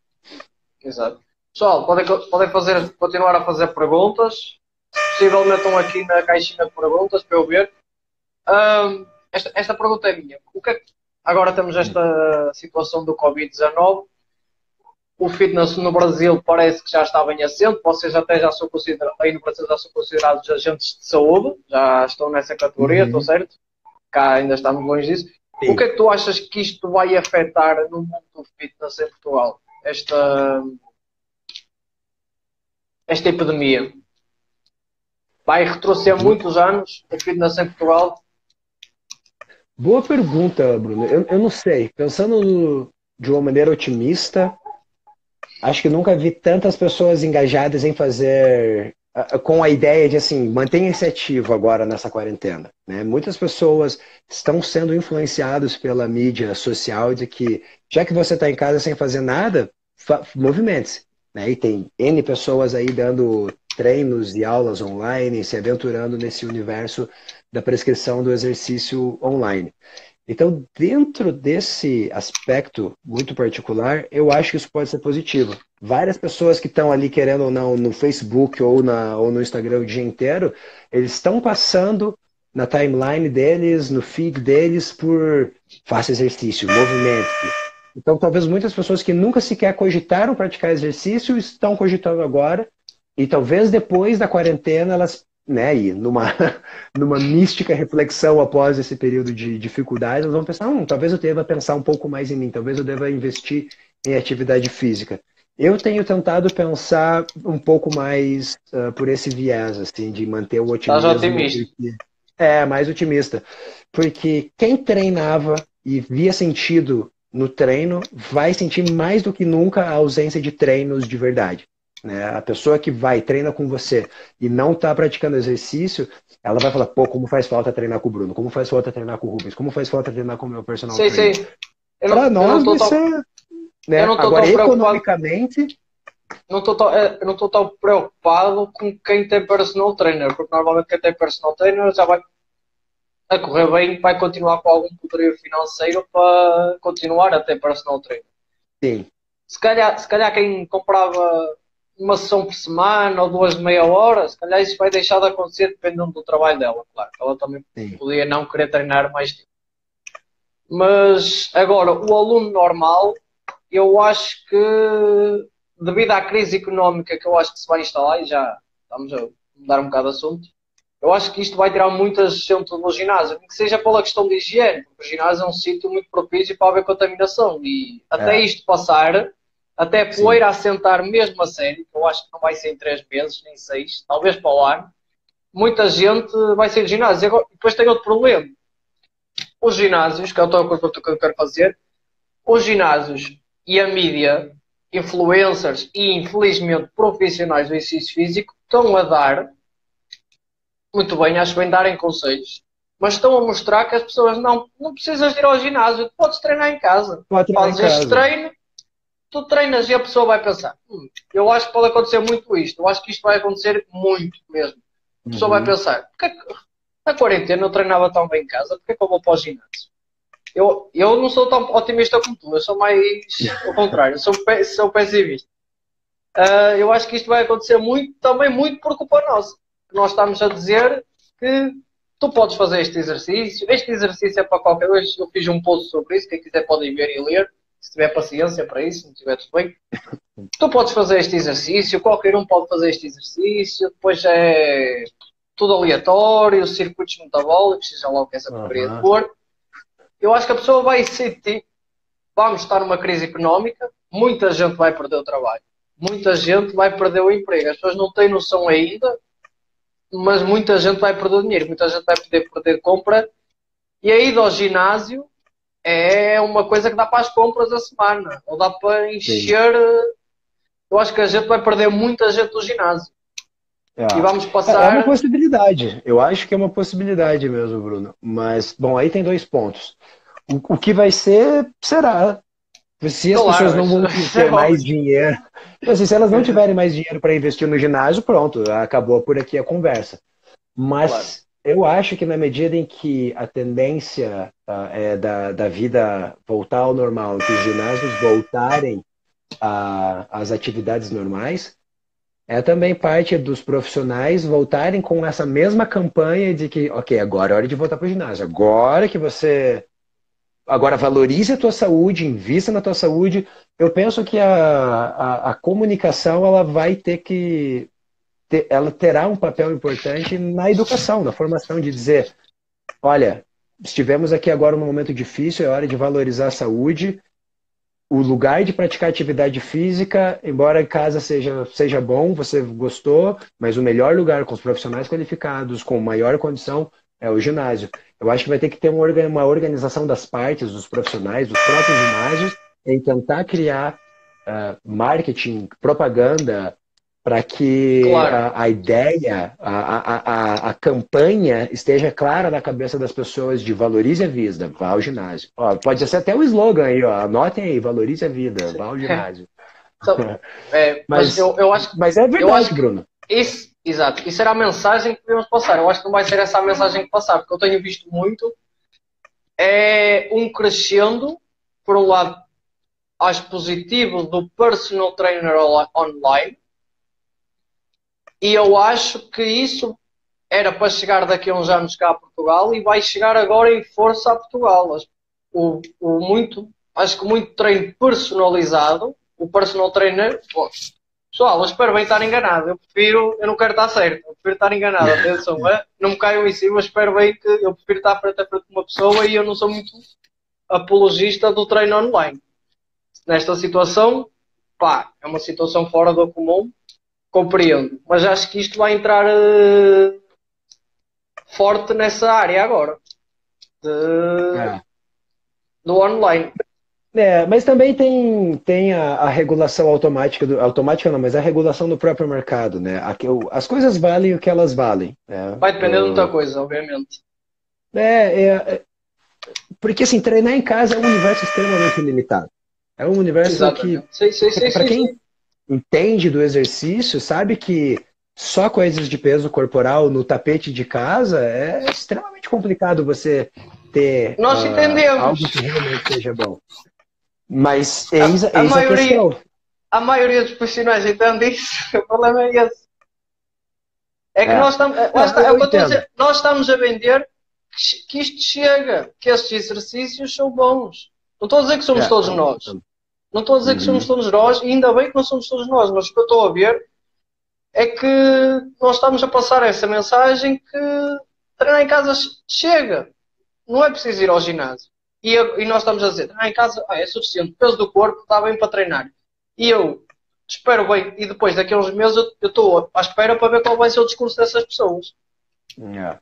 Não, acho que vai ter que nessa hora, dentro das possibilidades, criarmos um movimento dessa ideia, uma campanha de conscientização de, ok, vamos voltar ao ginásio, agora é hora de voltar ao ginásio.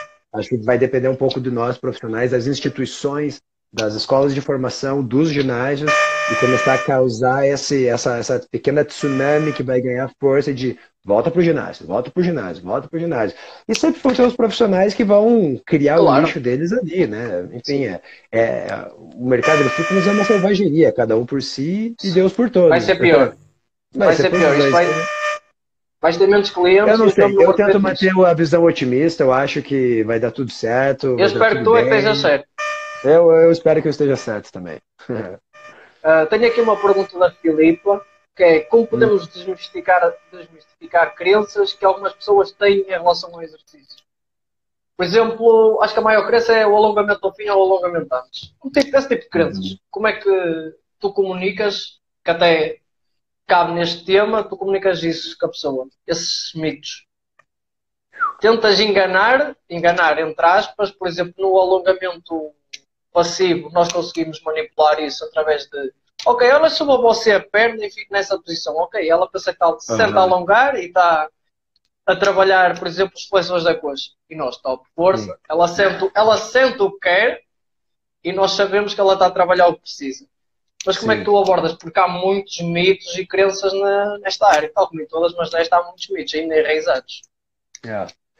Eu tento, dentro do possível, obrigado, criar uma posição de autoridade em relação ao cliente, né? Dentro do meu currículo, da minha maneira de comunicar, deixar o cliente à vontade com a ideia de que confie no que eu estou dizendo, porque eu sei, você está, afinal de contas, está me pagando, então aquilo que eu vou aplicar para você é fundamentado em ciência, é fundamentado em experiência, então, assim, acredito no que eu estou dizendo. Essa é uma das maneiras de começar a conversa, é credibilizando a si, é dar o seu currículo, a sua experiência como parte do viés da autoridade. Essa é uma maneira, querendo ou não é uma maneira, e confie no que eu sei. A segunda é você Uhum. apresentar mesmo o que você sabe, é você falar dentro de uma linguagem um pouco limitada, às vezes com analogias, explicar para a pessoa por que aquilo que você está fazendo é, segundo o que você sabe, mais adequado.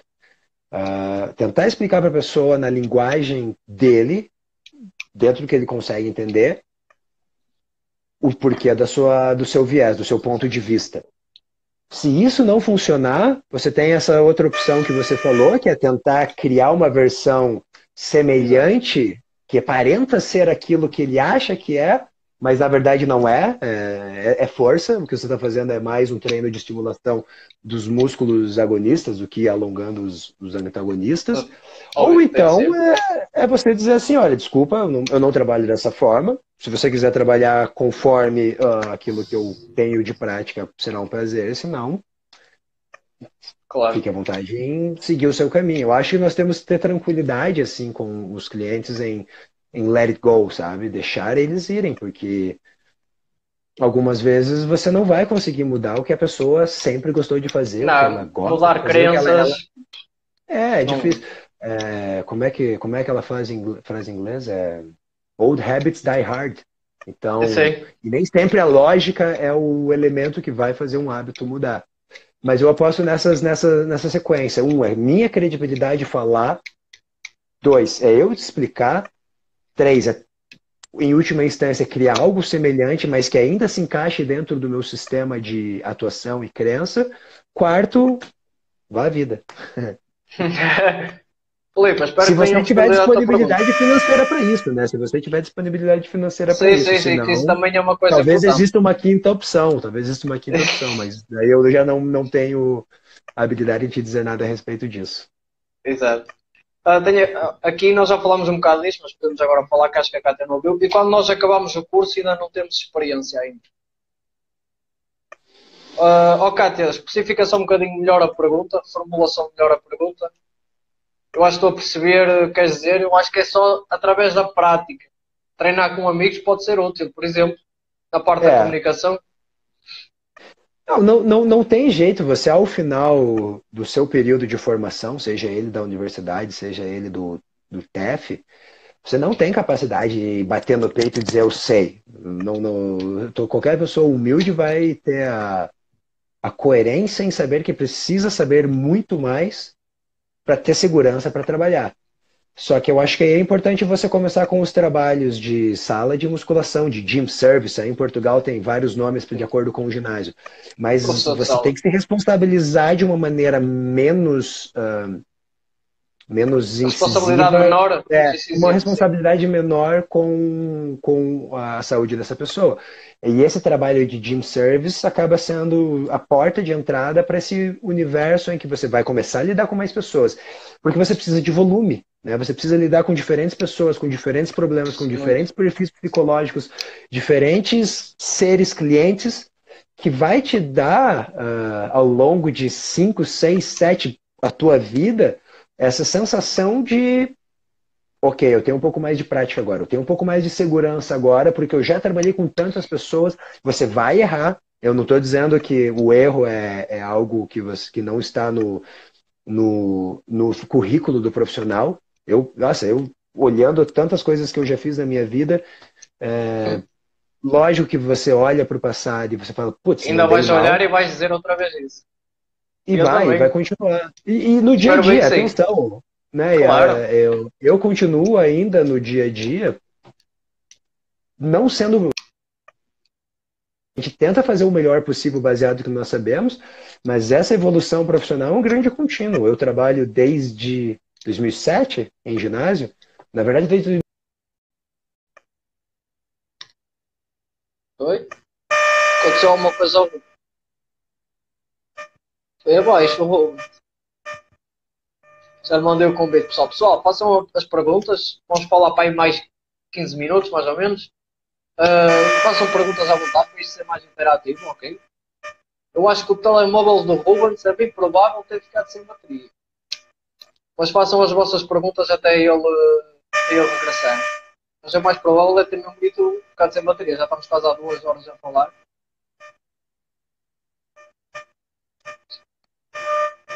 Mas é como o Rubens dizia, para quem está a começar, a sala de musculação vai ser muito bom. Começar logo em personal trainer não é algo muito fácil de se fazer, de serviço 1 para 1. E o bom da sala de musculação é que, como ele disse, trabalhamos com pessoas completamente diferentes, totalmente diferentes umas das outras.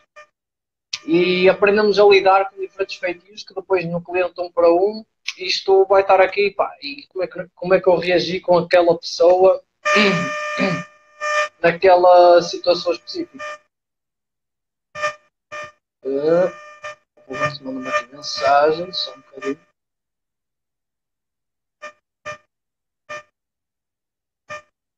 Ok, já vai entrar o Rubens. Ok. Pessoal, se tiverem perguntas, façam, ok? Ainda tenho aqui algumas para fazer ao Rubens. Estão à vontade. Perguntei tudo. Aproveitem agora para perguntar tudo. Foi abaixo, telemóvel? Não, não sei, bateria, simplesmente... Não. Está com a bateria full. E então, pensei que tinha sido a bateria. Falávamos do que mesmo?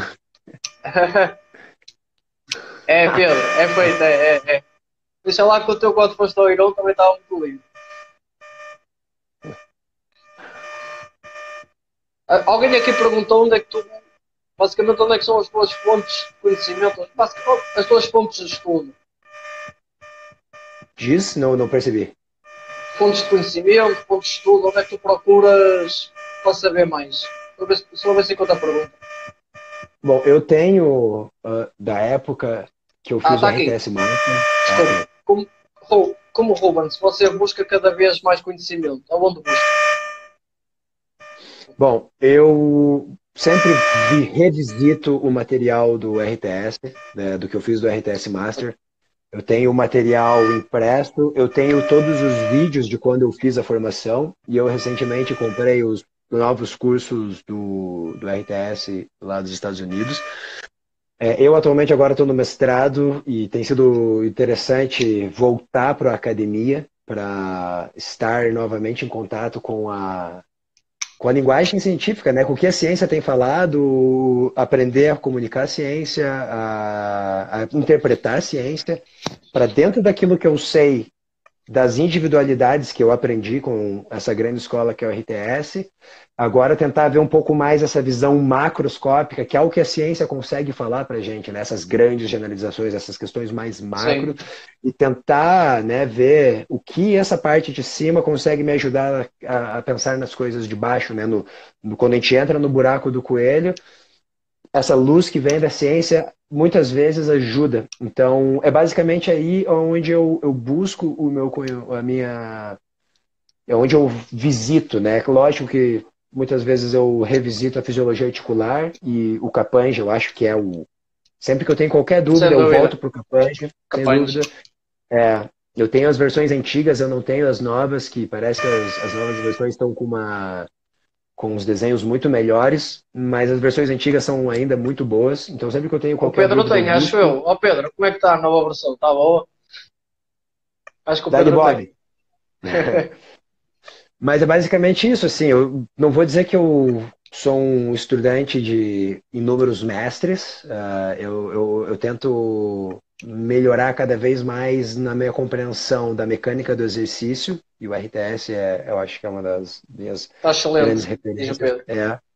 E também entender mais o corpo humano cada vez mais, e agora de volta ao mestrado, olhar a fisiologia tem sido interessante, porque muitas coisas acho que deixei passar ao longo dessa distância que eu tive da academia. Acontece. Tem sido bom revisitar isso. Tem sido bom Também me acontece isso. muitas vezes. Também me acontece às vezes, vou ler o livro, já li para aí 3 ou 4 vezes. Eu não li isto. Pois então. Ou eu não sabia e agora sei. Isto esteve aqui, já é a 4ª vez que eu estou a ler isto, eu nunca... E é interessante também que quando você começa a ler a boa ciência, as coisas que são realmente robustas, parece que, embora falem palavras diferentes, às vezes línguas diferentes, os conhecimentos se corroboram. Eles se tipo, parece que as coisas fazem parte de de uma grande massa em que o profissional está no meio para fazer sentido daquilo tudo, mas tem certas discrepâncias que não fazem sentido, não tem espaço mesmo, e aquilo que realmente é importante parece que cada vez mais está sendo investigado e a ciência tem cada vez mais apontado, embora tem muito a se saber, a gente sabe muito pouco ainda do treino, mas parece que essa compreensão que a mecânica do exercício dá, a mecânica do corpo humano dá, fica cada vez mais fácil entender o que a ciência tem produzido enquanto evidência. Sim, sim, sim. E saber encontrar as falhas dessa ciência. Sim, sim. E que são muitas, na verdade. Quando você São muito. começa a Sim, ser sim, sim, sim. picuinhas, putz, Eu sou muito falta picuinha. A mim ciência com... acusam-me, a mim costuma-me acusar de eu ser um bocado anarquista, porque eu, bem, está bem, isto diz isto, mas aqui tic, tic, tic, tic, tic, tic, tic, tic, depois diz, assim não, que assim também vira anarquia. E eu, Sim. não, é ser rigoroso, não tem culpa. Mas noutra área, por exemplo, a engenharia, tu não podes errar 1 milímetro, senão uma ponte vem abaixo, por exemplo, um Pois. prédio cai. A gente tem um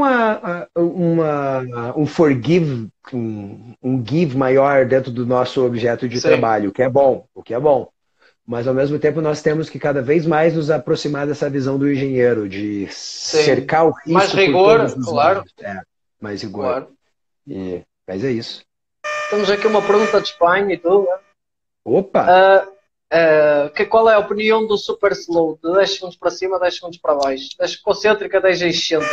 E ele, para mim, é mais uma ferramenta, mas não é para qualquer um. Eu já experimentei e não foi lá muito bem. Eu acho que isso é um método de treino. Eu acho que é um método de treino, não é, Bruno? Digamos, quando entramos naquela ideia de que eu vou colocar parâmetros para execução.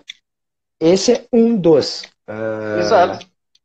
Algumas pessoas não têm tolerância psicológica para isso, não tem, às vezes, tolerância tecidular para isso.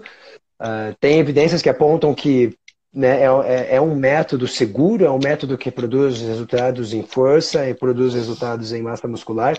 Embora, se eu não me engano, eu li também uma das revisões do Schoenfeld dizendo que existe uma relação inversa entre ganho de massa muscular e tempo. Quanto maior o tempo da fase concêntrica, existe uma relação inversa com o ganho de massa muscular. Mas eu não li também com muita profundidade, então não vou dizer isso. Eu li isto, não está lá muito bem feito isso.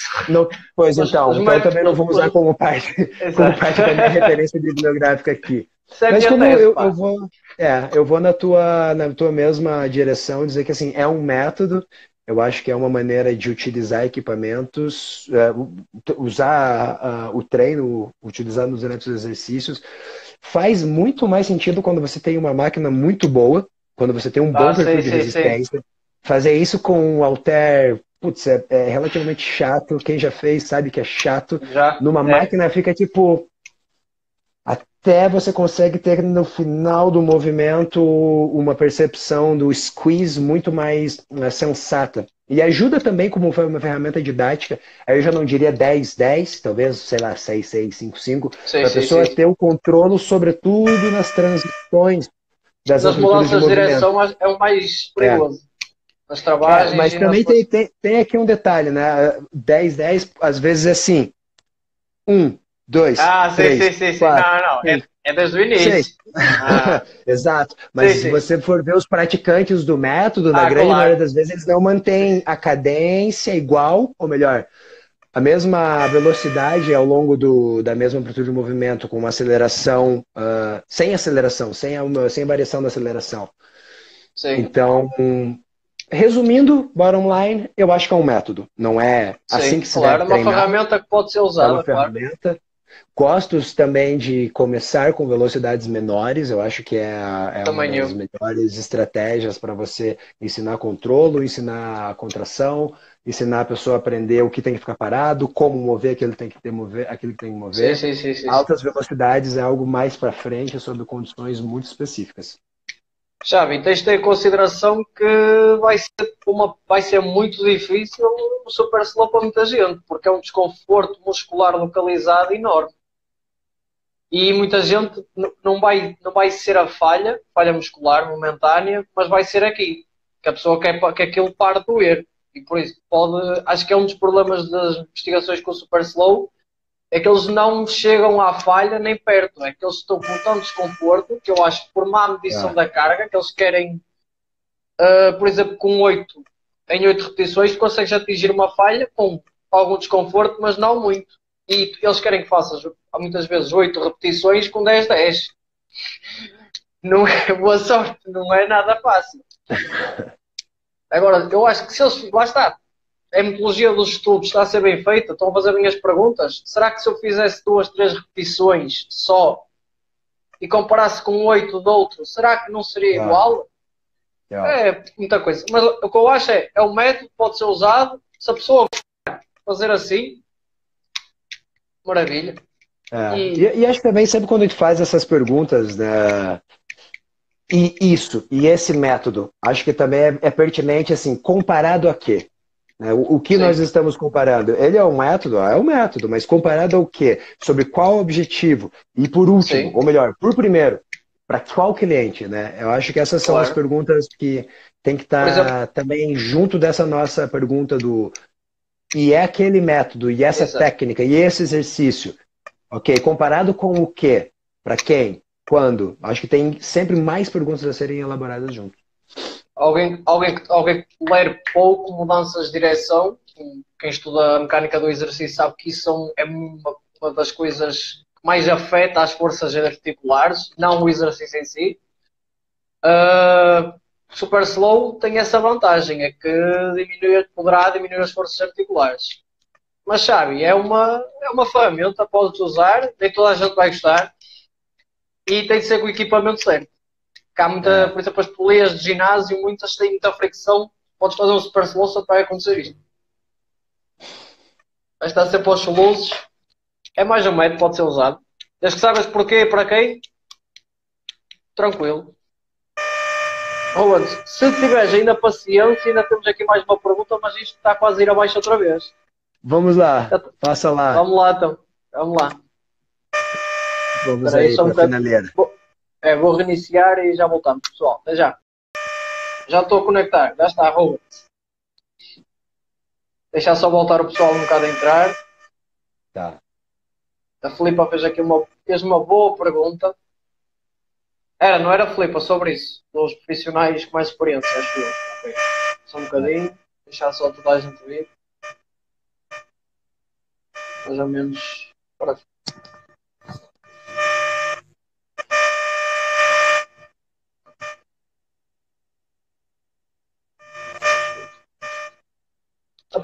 A pergunta que a Filipa fez era, por exemplo, tirar as crenças, que eu já falei isto com ela e é difícil. Quando tu dizes uma coisa, que se calhar também já sofreste muito, Tom deve ser o que sofre mais disto, tu dizes que é A e explicas porque é que é A.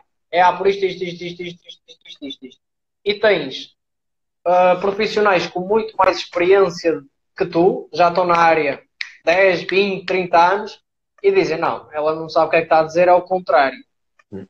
E mudar o mindset do cliente aí vai ser muito difícil, porque tu e eu sofri muito com isto, e ainda sofro que é a pessoa, pá, tu és o maluquinho que está a dizer o contrário de toda a gente. E depois tu ainda passas por uma imagem de arrogante, como, oh, este tem a mania que sabe tudo.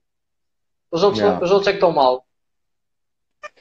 Eu, bom, sobre essas considerações, eu acho que essa necessidade de nós mantermos um bom relacionamento entre os pares é fundamental, porque assim, quando nós temos um ponto de vista e nós tentamos trabalhar conforme esse ponto de vista, vai causar esse tipo de Sim. conflito ou estranhamento. Então, se já existir qualquer tipo de pequena animosidade entre os profissionais que você trabalha no seu espaço, isso já vai ser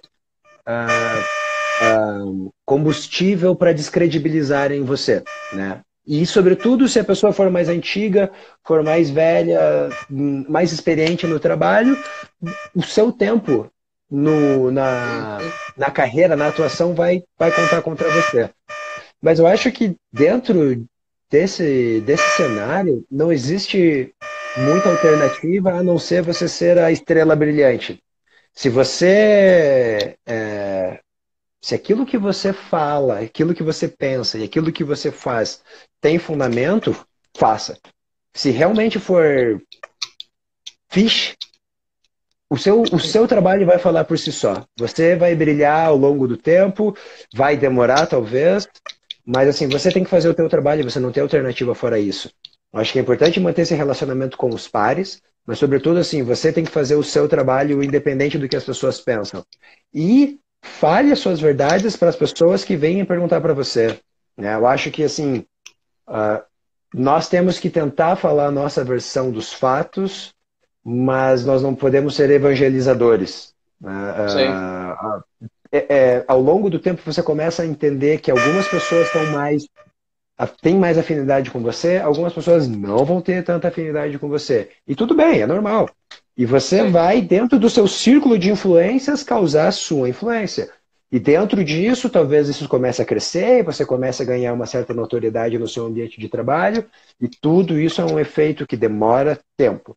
Agora, se você está num ambiente de trabalho tóxico, onde as pessoas falam uma mal da outra e ficam ali, olha só ele ali fazendo aquele negócio que, nossa, nada a ver. Saia, vaza, acha um lugar diferente para trabalhar. Tem, sabe, tem muitos ambientes de trabalho em que você talvez seja melhor recebida, em que o seu relacionamento vai ser melhor, aonde as diferenças conceituais vão coexistir com muito mais tranquilidade. Mas eu penso que, sobretudo, você precisa ser a estrela brilhante. Você tem que ser um exemplo impecável de tudo aquilo que você fala. E os seus clientes vão falar por você. A sua reputação vai ser baseada naquilo que você constrói com o seu trabalho. É o que é. Pessoal, mas alguém tem alguma pergunta para fazer? Rubens, tens livros ou autores que queiras recomendar para as pessoas ler agora na quarentena? Acho que toda a gente tem tempo. Assim, sobre literatura de exercício, tem um livro que eu acho particularmente interessante ler, que é aqueles do Bannister, que ele conta a vida dele com o Arthur Jones. Eu acho que são Já livros, vi. Sim. são quase romances para quem treina, é interessante. Aquele If you like exercise, you're probably doing it wrong, alguma coisa assim. Eu acho que esse é um Sim, sim, livro sim. gostoso de ler. Já li também, sim, sim, sim. Mas honestamente eu não tenho muitas indicações fora assim, o Capandi, mas ela é uma leitura contextual, né? Você não vai aprender, você vai olhar com uma visão muito microscópica em cima daquilo que você quer. Se você lê como literatura, você não vai pegar nada, então você vai meio que ler o Capandi para resolver problemas práticos, consultas exato, vais práticas. procurar, vais logo ao que queres. É. E fora isso, honestamente, eu não tenho muitas leituras. Assim como eu disse, mais ou menos o que eu leio é pesquisa. Eu tento me manter agora um pouco mais a par das pesquisas, isso faz parte do que eu tenho estudado no mestrado, e eu vou muito ao material anterior do RTS que eu tenho. Exato. Pessoal, mais alguém tem perguntas? Se não tiver, podemos encerrar. O Ruben tem mais que fazer. Quase. Na verdade, não, mas na verdade, se duvidar, o pessoal lá em cima está assistindo Harry Potter e eu vou chegar lá e assistir Harry Potter com eles e comer pipoca. Tá bem bom. Vês, fizeste dieta para não ganhar tanto peso quando voltasses, fizeste bem, que afinal vais estar mais tempo e não vais fazer tanto. Não percebi, diz de volta. Tu fizeste dieta para perder peso para ir para o Brasil.